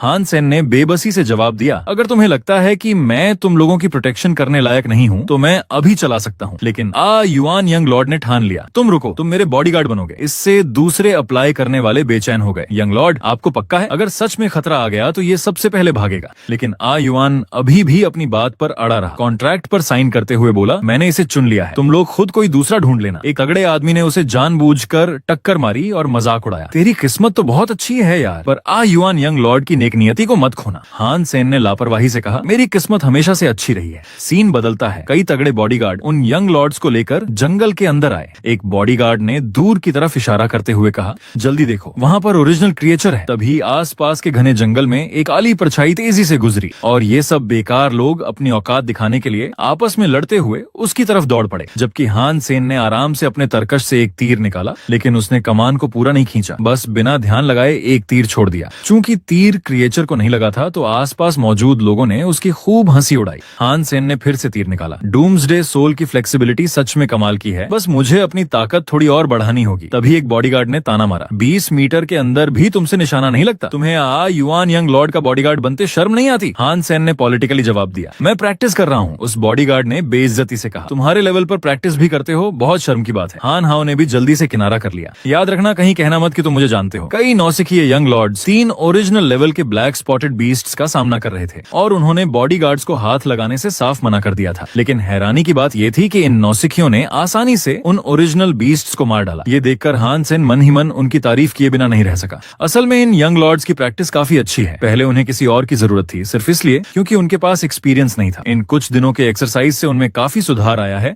अब ओरिजिनल लेवल के बीस्ट से निपटना उनके लिए बहुत आसान हो गया है। आखिरकार वो एलिट स्कूलों से आए हैं, उनकी शुरुआत मेरे जैसे कॉमन एजुकेशन वालों से कहीं ज्यादा अच्छी है। लेकिन जब चिंग यंग लॉर्ड खुशी खुशी अपनी जीत का जश्न मना रहा था, तभी एक मरते मरते बचा हुआ ब्लैक स्पॉटेड बीस्ट अचानक अपनी आंखें खोल बैठा और बिना किसी चेतावनी के चिंग पर हमला करने को दौड़ पड़ा। उन तमाम बॉडीगार्ड्स में से कोई भी कुछ रिएक्ट नहीं कर पाया। ठीक उसी वक्त एक तीर हवा में आवाज करता हुआ आया और उस ओरिजिनल लेवल के ब्लैक स्पॉटेड बीस्ट का सिर पार कर गया। तब तक चिंग यंग लॉर्ड बुरी तरह सहम चुका था। हालांकि वो बीस्ट पूरी तरह मर चुका था। बाकी बॉडीगार्ड्स उस बीस्ट को लात घूंसों से पीटने लगे। देखते ही देखते वो बुरी तरह नष्ट हो गया। बाद में एक बॉडीगार्ड ने चिंग की सेहत के बारे में पूछकर सुकून की सांस ली, लेकिन फिर उसने सारा गुस्सा हान सेन पर निकाला। बेकार में तीर क्यों चला रहा था? लगभग चिंग यंग लॉर्ड को ही लगा दिया होता। और हान हाओ ने भी उसका साथ दिया। तभी उनके पीछे से आ युआन यंग लॉर्ड ने जोर से चीख कर कहा, सब चले जाओ। एक बॉडीगार्ड तुरंत हान सेन को डांटने लगा, सुन नहीं रहा है पीपी क्रेजी डेविल, आ युआन यंग लॉर्ड तुझे भगा रहा है। लेकिन आ युआन यंग लॉर्ड ने गुस्से में उस बॉडीगार्ड की कॉलर पकड़कर कहा, मैं तुम सबको भगा रहा हूँ। तुम लोग पैसे लेते हो तो हमारी सेफ्टी का जिम्मा उठाते हो, लेकिन पहले जब आचिंग खतरे में था तो तुम में से कोई भी रिएक्ट नहीं कर पाया।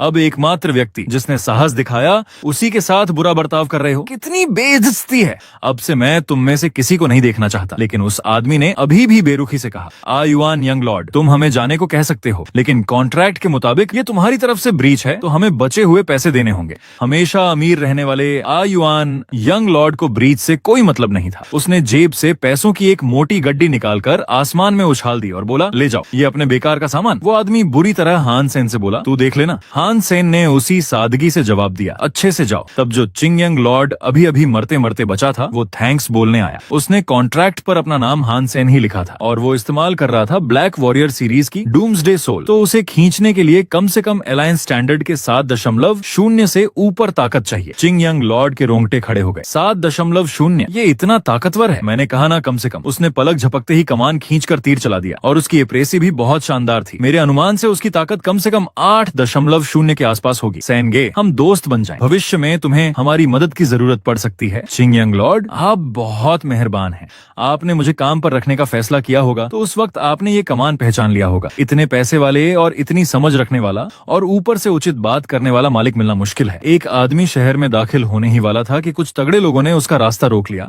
आ गया पीपी क्रेजी डेविल, तूने हमारे इतने सारे पैसे नहीं कमाने दिए, इसका गुस्सा हमें बहुत है। बात खत्म होते ही लियू फेंक ने सबके सामने ही चाकू निकालकर हान सेन पर हमला कर दिया। हान हाओ ने सोचा, हान सेन तू इतना बेवकूफ है, जो मुसीबत तूने खुद ली है उसमें मैं तेरी कुछ नहीं कर सकता। लेकिन हैरानी की बात यह थी कि सामने का हान सेन गायब हो गया था। लियू फेंक का पूरा दम वाला हमला केवल उसकी परछाई पर लगा था। फिर अचानक हान सेन ने लियू फेंक की कलाई पकड़ ली और उसे बहुत आसानी से जमीन पर पटक दिया। साथ ही उससे उसका चाकू भी छीन लिया। हान हाओ को पसीना आ गया। क्या हो गया? उसकी स्पीड अचानक इतनी तेज हो गई जैसे मेरी आंखों में धुंध सा लगा। ये सीन देखकर वहां मौजूद सब लोग डर गए। पीपी क्रेजी डेविल ने लियू फेंक को हरा दिया? ये हो नहीं सकता। लियू फेंक का फिजिकल लेवल तो 6.7 है। लियू फेंक गुस्से से पागल हो गया। अभी भी खड़े देख रहे हो? जल्दी से इस कमीने को काटो। लेकिन हान सेन ने उसका हाथ और भी जोर से उल्टी दिशा में मरोड़ दिया, जिससे उसकी हड्डी छटा की आवाज के साथ टूट गई। दर्द से लियू फेंक का चेहरा बुरी तरह बिगड़ गया और वो चीखने लगा। हान सेन ने बस इतना कहा, तेरे मुंह में बहुत गंदगी है। इसी बीच बाकी आदमी हाथ में हथियार लेकर हान सेन पर झपट पड़े, लेकिन हान सेन बिल्कुल शांत था। एक हाथ से सारे हमले रोक रहा था। ये चाकू काफी महंगा लग रहा है, 1-2 करोड़ के आसपास होगा। मेरे पास भी एक अच्छे छोटे हथियार की कमी थी। हान हाओ यकीन नहीं कर पा रहा था। ये आदमी क्या सच में वही हान सेन है जिसे मैं जानता हूँ? क्या वो पहले एक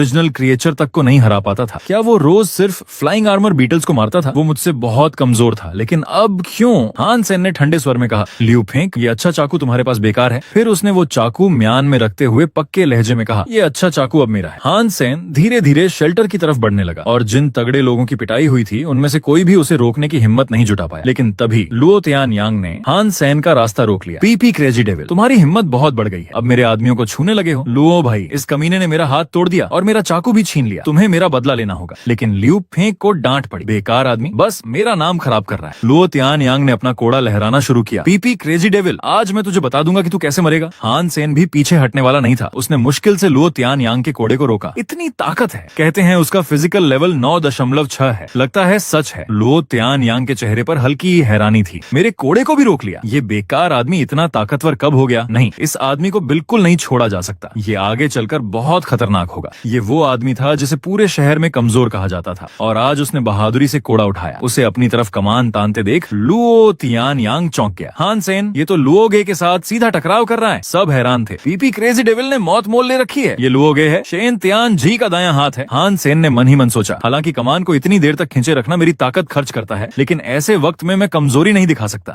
अगर लुओ तियान यांग ने थोड़ी भी हरकत की तो एक ही तीर से उसकी जान ले लूंगा। लेकिन तभी इस स्टील शेल्टर में सबसे ताकतवर औरत अपनी बड़ी टोली लेकर आ पहुंची। हान सेन, अपना तीर नीचे करो। फिर उसने पलटकर कहा, लुओ तियान यांग, तुम भी अपना कोड़ा वापस रखो। लुओ तियान यांग ने मना कर दिया, नहीं चलेगा क्विन जी, ये पीपी क्रेजी डेविल पहले भी तुम्हारी बेइज्जती कर चुका है, आज मुझसे हाथ उठाने लगा है, मैं इसे मारकर ही रहूंगा। उसकी बात खत्म होते ही क्विन शिवान ने बैंगनी रंग की एक ऊर्जा फेंककर ठीक लुओ तियान यांग के कोड़ा चलाने वाले हाथ पर लगाई। लुओ तियान यांग अपना संतुलन खो बैठा और तुरंत घोड़े से नीचे गिर पड़ा। क्विन शिवान ने आंखों ही आंखों में उसकी तरफ देखते हुए कहा, मैं अपने लोगों को खुद ठीक कर लूंगी, किसी और को दखल देने की जरूरत नहीं है। ये कहकर वो आलीशान अंदाज में हान सेन के सामने से गुजरी और एक टोकन दे गई। क्या सोच रहा है, चल। हान सेन पहली बार कुछ कहने की हिम्मत नहीं जुटा पाया। लुओ तियान यांग क्विन शिवान से भिड़ने की हिम्मत नहीं रखता था, इसलिए उसे मजबूरन आंखों देखा हान सेन को शहर में जाते देखना पड़ा। लोगों में चर्चा होने लगी। क्विन शिवान ने कहा कि पीपी क्रेजी डेविल उसका आदमी है, तो क्या उसे ये वाली पसंद है? लगता है वो उसके दीवानेपन में है। ये बहुत बुरा हुआ, मैं इसे ऐसे नहीं छोड़ूंगा, बिल्कुल नहीं छोड़ूंगा। सीन बदलता है। क्विन शिवान ने हान सेन को शूटिंग स्क्वाड में शामिल होने का ऑफर दिया, लेकिन उसने मना कर दिया। क्विन शिवान ने कहा, आज तुमने लुओ तियान यांग से दुश्मनी मोल ले ली है बिना मेरे सहारे के। क्या तुम्हें लगता है वो तुम्हें छोड़ेगा? ऊपर से डूम्सडे सोल इस्तेमाल करने लायक होना, इसका मतलब तुम में हुनर है। हान सेन ने बेपरवाही से कहा, क्विन मिस, तुम्हारी मेहरबानी का शुक्रिया, मैं अपने काम खुद सुलझा लूंगा। पूरे स्टील शेल्टर में केवल मेरे पास ही शूटिंग स्क्वाड है। मेरे साथ रहोगे तो आगे चलकर मिलिट्री अकादमी में जाने में फायदा होगा। हान सेन तुरंत पलटा, किसने कहा मैं मिलिट्री अकादमी जाऊंगा? मेरा फिजिकल लेवल अभी यूनिवर्सिटी के स्टैंडर्ड को पूरा नहीं करता। क्विन शिवान ने कहा, है ना, ये मानक आम लोगों के लिए मुश्किल है, लेकिन तुम्हारे जैसे इंसान के लिए ये बिल्कुल भी बड़ी बात नहीं है। हान सेन दंग रह गया। ऐसा लग रहा था कि वो कुछ छुपा रही थी। तुम ये क्या कहना चाहती हो? तुम दिखने में एक नौसिखिए और छोटे रोल वाले लगते हो, लेकिन असल में तुम में काफी दम है। तुम कैसे इतने ताकतवर बने ये कोई मायने नहीं रखता। मेरे लिए सबसे जरूरी है अपने काम के लायक लोगों को अपने साथ लेना। हान सेन ने बात का रुख बदलते हुए पूछा, तो जो मैंने पहले तुम्हारे साथ किया था उससे तुम नाराज नहीं हो? क्विन शिवान के चेहरे का रंग तुरंत बदल गया। वो बात फिर कभी मत उठाना। अगर तुम मिलिट्री अकादमी नहीं गए और कोई अरिस्टोक्रेट टाइटल भी नहीं है, तो जब देश की सेवा करने का वक्त आएगा तो सिर्फ एक साधारण सैनिक बनकर काम आएगा, बस तोप के चारे का काम ही मिलेगा। हान सेन ने उसकी बात को हल्के में लिया। तुम्हें कैसे पता कि मुझे अरिस्टोक्रेट टाइटल नहीं मिल सकता? उसने मन ही मन सोचा, जब तक मैं बिंगजी और युगुशु की प्रैक्टिस करता रहूंगा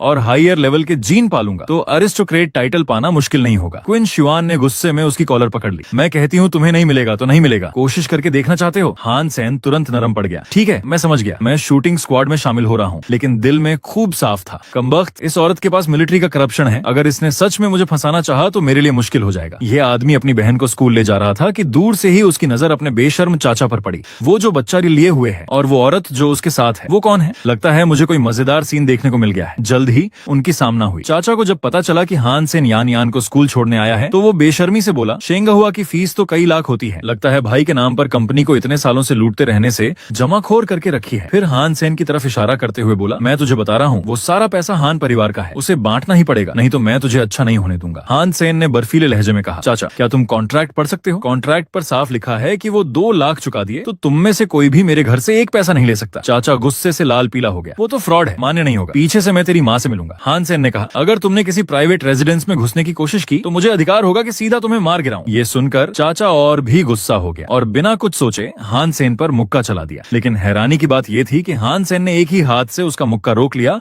और फिर एक थ्रो से उसे जमीन पर पटक दिया। हान सेन ने उसे तरेड़ते हुए कहा, चाचा अगर मरना चाहते हो तो मेरे घर आकर देख लो। तब वो औरत जिसकी गोद में बच्चा रो रहा था डर के मारे भाग गई। बेटा मत डर, मैं तुझे पहले स्कूल पहुंचाती हूँ, मैं पुलिस में रिपोर्ट करूंगी। हान सेन ने उस औरत पर कोई ध्यान नहीं दिया बल्कि अपनी जेब से एक मेमोरी क्रिस्टल निकाला। अभी जो औरत थी काफी सुंदर थी और बच्चा भी प्यारा था। तुम्हें क्या लगता है अगर चाची को पता चल गया तो वो क्या समझेगी? चाचा बेयू सहम गया। तूने सब रिकॉर्ड कर लिया? उसका हाथ कांप रहा था। वो क्रिस्टल छीनना चाहता था। कमीने, जल्दी डिलीट कर। लेकिन हान सेन ने उसकी कलाई को और जोर से दबाया जिससे चाचा दर्द से चीख उठा। हान सेन हंसा। सब एक ही परिवार है, हर बात पर बातचीत से हो सकती है। बस चाचा मुझे 2 लाख दे दो, मैं भी ये डिलीट कर सकता हूँ। लेकिन पसीने से तर चाचा अभी भी हट पकड़े हुए था। तेरा बस चलता है। तब हान सेन ने उसकी कलाई और मरोड़ी। मजबूरन चाचा को उसकी शर्त माननी पड़ी। हान सेन ने आखिरी बार उसे चेतावनी दी, चाचा मैं वीडियो डिलीट कर दूंगा लेकिन ये मेरे मूड पर निर्भर करेगा और हाँ अब से मेरे घर पर झगड़ा करने मत आना वरना अंजाम भुगतना पड़ेगा। हान सेन तू बिना भरोसे वाला कमीना है। वो अपनी कलाई को देख रहा था जो लगभग टूटने को थी। ये लड़का इतना खतरनाक कब हो गया? पहले से तो पूरी तरह बदल गया है। तब हान सेन पछता रहा था। चाचा के चक्कर में यान यान को स्कूल पहुंचाने में लगभग देर हो गई थी। लेकिन क्या मैंने उसे बहुत डरा दिया? बाद में उससे मिलकर बात करूंगा। अब से यान यान के सामने जब भी मारपीट हो मैं कोशिश करूंगा कि वो देखे नहीं, वो अभी छोटा है। हान सेन बिना सोचे ही फिजिकल टेस्टिंग सेंटर पहुंच गया। बढ़िया है, डूम्सडे सोल के साथ कुछ दिनों से प्रैक्टिस कर रहा हूँ, देखते हैं कि ताकत में कुछ फर्क आया या नहीं। अंदर जाकर टेस्ट कर लेता हूँ। एक आदमी जिसका नाम झाओ बोशान था उसने 6.67 सेकंड में फिजिकल टेस्ट पूरा किया। ये रिजल्ट भले ही काफी अच्छा था लेकिन आखिरी चरण में उसने ठीक से प्रदर्शन नहीं किया था। एक बार और कोशिश करे तो A ग्रेड मिल सकता है। स्टारशिप का कैप्टन बनना है तो मेहनत करते रहना होगा। उसने साइन बोर्ड की तरफ देखा। इस समय पर टेस्ट कौन ले रहा है? मैंने तो जानबूझकर कम लोगों वाला वक्त चुना था। अभी तो मैं ही अकेला था। वो मॉनिटर स्क्रीन के सामने आ गया। मैं देखूंगा कौन इतना चालाक है। झाओ बोशान रुक गया। ये आदमी बीस्ट सोल के सहारे रोबोट लेवल को पार करना चाहता है, पर चाहे ऐसा करे तब भी कोई फायदा नहीं है। इन इवॉल्व्ड लोगों के लिए 60 मीटर पार करना पास, 70 मीटर अच्छा, 80 मीटर बहुत अच्छा, 90 मीटर हाई और पूरे 100 मीटर पार करना सुपर होता है। अभी मेरा रिजल्ट 76 मीटर था और इस इंसान के पास बीस्ट सोल का फायदा है तो ज्यादा से ज्यादा 80 मीटर के आसपास ही आएगा। लेकिन बात खत्म भी ना हुई थी कि उस शख्स ने बीस्ट सोल फ्यूज करके सारे रोबोट्स को तोड़ डाला। ये सीन देखकर झाओ बोशान की जान में जान नहीं रही। टेस्ट रेटिंग 3S है, समय 7.88 सेकंड। नहीं हो सकता एक बार में ही क्लियर कर दिया और इतने कम समय में। बहुत वायलेंट है। ये धमाकेदार आदमी आखिर है कौन? क्या ही बहुत गजब है। लेकिन जैसे ही वो कुछ सोचता वो शख्स वहाँ से गायब हो गया। जल्द ही इंटरनेट पर एक पोस्ट बहुत वायरल हो गई। गली मोहल्ले में हर कोई उस 7.88 सेकंड वाले वायलेंस गॉड के बारे में जानता था। बहुत से लोग सोच रहे थे कि वो शख्स बीगे ही होगा। सीन बदलता है। समुद्र किनारे बने विला में ये खबर जल्द ही पहुंच गई। तांग जेन लियू पसीना पोंछते हुए आया। क्या हुआ लिनफेंग? मैं अभी वर्कआउट कर रहा था, नहाने जा रहा था। लिनफेंग ने टेस्ट रिजल्ट का स्क्रीन दिखाया। तांग जेन लियू देखते ही सकते में आ गया। वाह, 7.88 सेकंड, 3S रेटिंग। ये आदमी कौन है? शूटर ने उसका असली चेहरा नहीं देखा। उसके जीन्स रेगुलर वाले जीन्स के अलावा लगभग फुल हैं और उसने काफी अच्छी हाई प्रिंट जीन टेक्निक भी सीख रखी है और वो जो बीस्ट सोल इस्तेमाल कर रहा है वो ब्लड लेवल का है। तांग जेन लियू को ये सब सुनकर सिरदर्द हो गया। बस ये बकवास मत करना कि वो कौन है। जैसे तैसे मैं उन कुछ पागलों के दूसरे पवित्र शेल्टर में जाने का इंतजार कर रहा था। अगर इस आदमी ने इस साल के टॉप 10 गॉड्स की प्रतियोगिता में रुकावट डाली तो मैं इसे मार डालूंगा। लिन फेंक ने उसे गंभीरता से समझाया। इस लेवल का होना, उसकी पहचान और बैकग्राउंड निश्चित रूप से आम नहीं है। हो सकता है कि वो मिलिट्री से भी जुड़ा हो। क्या तुम सच में उससे भिड़ सकते हो? मैं तो बस अपना गुस्सा निकाल रहा था, सच में मत लेना। पर हाँ, मैं वाकई ये जानना चाहता हूँ कि वो कौन है। इतनी ताकत से तो वो पूरे शेल्टर के हालात बदल सकता है। जल्द ही 2 दिन बाद ट्रांसफर स्टेशन पर हान सेन जल्दी जल्दी लौटा। मैं तो कुछ दिन के लिए बाहर गया था और क्विन शिवान ने मुझे तुरंत वापस बुला लिया। उसके सामने तो मेरी कोई औकात ही नहीं है। तुम अभी यांग वान ली के पास रिपोर्ट करो और औपचारिक रूप से शेन शे टीम में शामिल हो जाओ। मुझे अभी शिंग्यू ग्रुप के साथ डील करने जाना है। बेहतर होगा कि तब तक अपना काम खत्म कर लो जब तक मैं वापस ना आ जाऊं। हान सेन ने सोचा, शेन त्यान जी तो शिंग्यू ग्रुप के यंग लॉर्ड हैं और मेरे पिता की मौत भी इसी कंपनी से जुड़ी है, पर क्विन शिवान और इनका कोई काम क्या हो सकता है। तभी क्विन शिवान ने पलट कर कहा, अब समझ गए ना कि मैंने तुम्हें शेन शे टीम में शामिल क्यों कराया। मेरे सहारे के नीचे रहोगे तो वो लोग तुम्हें आसानी से नहीं छेड़ेंगे। सीन बदलता है। हान सेन क्विन शिवान के निर्देशानुसार यांग वन ली के ऑफिस पहुंचता है। हैरानी की बात यह है कि शेन शे टीम की ग्रुप लीडर एक आकर्षक सेक्सी महिला निकलती है। तुम ही हो हान सेन, तुम तय वक्त से 10 सेकंड लेट हो। हान सेन तुरंत समझाने की कोशिश करता है, अभी क्विन स्टेशन मास्टर मुझसे बात कर रही थी, पर यांग वान ली ने बीच में ही टोक दिया। तो तुम्हारा मतलब है कि क्विन शिवान की वजह से तुम लेट हो गए। खुद लेट होकर दोष किसी और पर डालने की कोशिश कर रहे हो। तुम जैसे लोगों को डांट पड़ना ही ठीक है। फिर उसने एक कॉन्ट्रैक्ट आगे बढ़ाया, जल्दी से ये भरो। हान सेन ने मन ही मन सोचा, ये औरत क्या है, पहली बार मिल रही हूँ, पर ऐसा क्यों लगता है कि मुझसे बहुत दुश्मनी रखती है। अचानक यांग वान ली ने उसे छेड़ते हुए कहा, आखिर तुम में ऐसा ऐसा क्या है जो क्विन शुआन को बिना मेरिट के ही तुम्हें सीधा सिलेक्ट करना पड़ा? हान सेन उसके पैरों को घूरते हुए कुछ बोल नहीं पा रहा था। लीडर, ऐसे तो मैं ठीक से फॉर्म नहीं भर पाऊंगा। फॉर्म भरते ही क्विन शुआन ने कॉल कर दिया, वान ली, अभी मेरे ऑफिस आओ और हान सेन को भी ले आना जल्द ही। तीनों एक वीडियो देख रहे हैं जो पूरे शेल्टर में बहुत टहलका मचा रहा था। वान ली, देखा, इस वीडियो ने इंटरनेट पर काफी धूम मचा दी है। हान सेन सकते में आ गया, ये तो टेस्टिंग सेंटर वाली मेरी फुटेज है। किसी पागल ने पैसे देकर ये रिकॉर्ड कर डाली। कहीं मेरी पहचान तो नहीं उजागर हो गई? वो लोग उसे पहचानते हैं जिसने पहले शेन त्यान जी का ब्लड क्रिएचर चुराया था, जिसे लोग गोल्डन एम्परर का नाम देते हैं। बदकिस्मती से आज तक किसी ने उसका असली चेहरा नहीं देखा है। क्विन शुआन इस फुटेज से ये जान लेती है कि गोल्डन एम्परर के पास ब्लड लेवल का बीस्ट सोल आर्मर है और उसने कोई एडवांस्ड हाइपरेंट जीन टेक्निक सीखी है।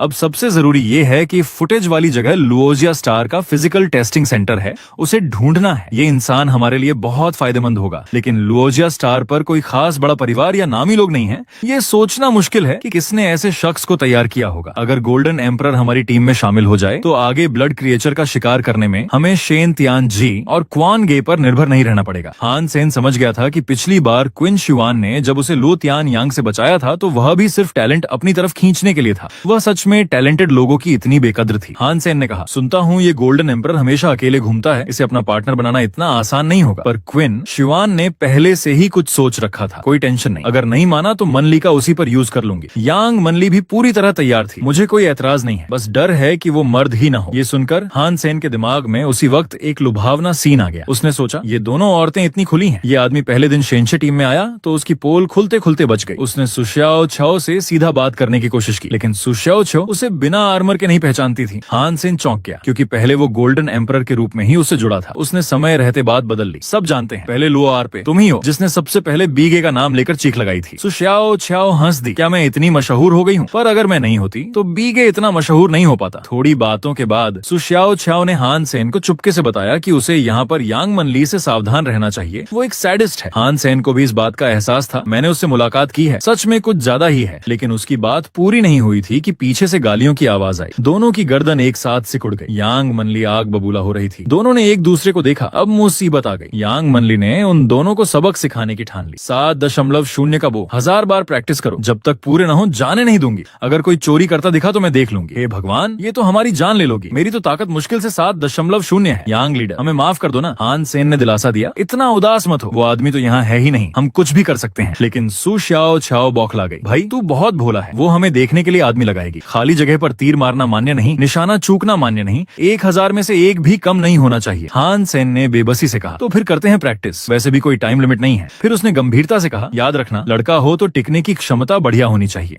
हान सेन 9.1 के बल से 7.0 के बो को खींचने में कोई परेशानी नहीं थी, लेकिन सुशाओ छाओ को थोड़ी मेहनत करनी पड़ी। पर वो भी टिक गई तो उसकी तकनीक काफी बढ़ जाएगी। तभी कुछ टीम के सदस्यों ने आते हुए मजाक उड़ाया, तुम लोग खूब प्रैक्टिस करो, हम कल सुबह ब्लड क्रिएचर का शिकार करने जा रहे हैं, ये मौका तुम लोगों को नहीं मिलने वाला। सुशाओ छाओ ने पूछा, ब्लड क्रिएचर? मुझे तो पता ही नहीं था। उस आदमी ने बताया, शेन त्यान जी को मिला है, उसने हम स्टील आर्मर ग्रुप से मदद मांगी है। हान सेन ने कान खड़े कर दिए। शेन त्यान जी? तो क्विन शाओ को पहले शिंग्यू ग्रुप के साथ मीटिंग करनी थी, यही वजह है। तभी लियू डिप्टी लीडर ने आकर उनकी बात काटी। इतना बकवास क्यों कर रहे हो, प्रैक्टिस करो। सुशाओ छाओ ने तुरंत पैसे निकालकर लियू डिप्टी लीडर को देने की कोशिश की। लियू डिप्टी लीडर, क्या आप यांग लीडर से कह सकते हैं कि कल मुझे भी ले चले? लेकिन उसने उसे धक्का दे दिया, मुझे यहाँ पता है क्या चल रहा है। फिर उसने मुखातिब होते हुए कहा, और तुम, शेनशे टीम क्या कोई मामूली जगह लगती है? शेनशे टीम सच में बहुत सख्त है। पर सुशाओ छाओ ने गाली दे डाली, सख्त तो दिखावा है, लियू होंग ताओ ने कभी मेरे पैसे नहीं लिए हैं, आज क्या सीन कर रहा है? उसने हान सेन की तरफ देखा। भाई मुझे लगता है लियू सरनेम वाला तुम्हें निशाना बना रहा है। वो यांग डिप्टी लीडर पर ढाई है, हमेशा उसकी चाटुकारिता करता है। उसे शायद पता चल गया है कि यांग डिप्टी लीडर तुमसे नाराज है, इसलिए जानबूझकर तंग कर रहा है। हान सेन ने नाक भौं सिकोड़ते हुए कहा, ये मेरे सिर कैसे आना टूटा, मैं तो सच में परेशान हूँ। फिर वो तीरंदाजी का अभ्यास करने लगा। हान सेन ने सोचा, 7.0 की प्रैक्टिस बो डूम्सडे सोल से कहीं ज्यादा हल्का है। लगातार तीर चलाने में कोई परेशानी नहीं होती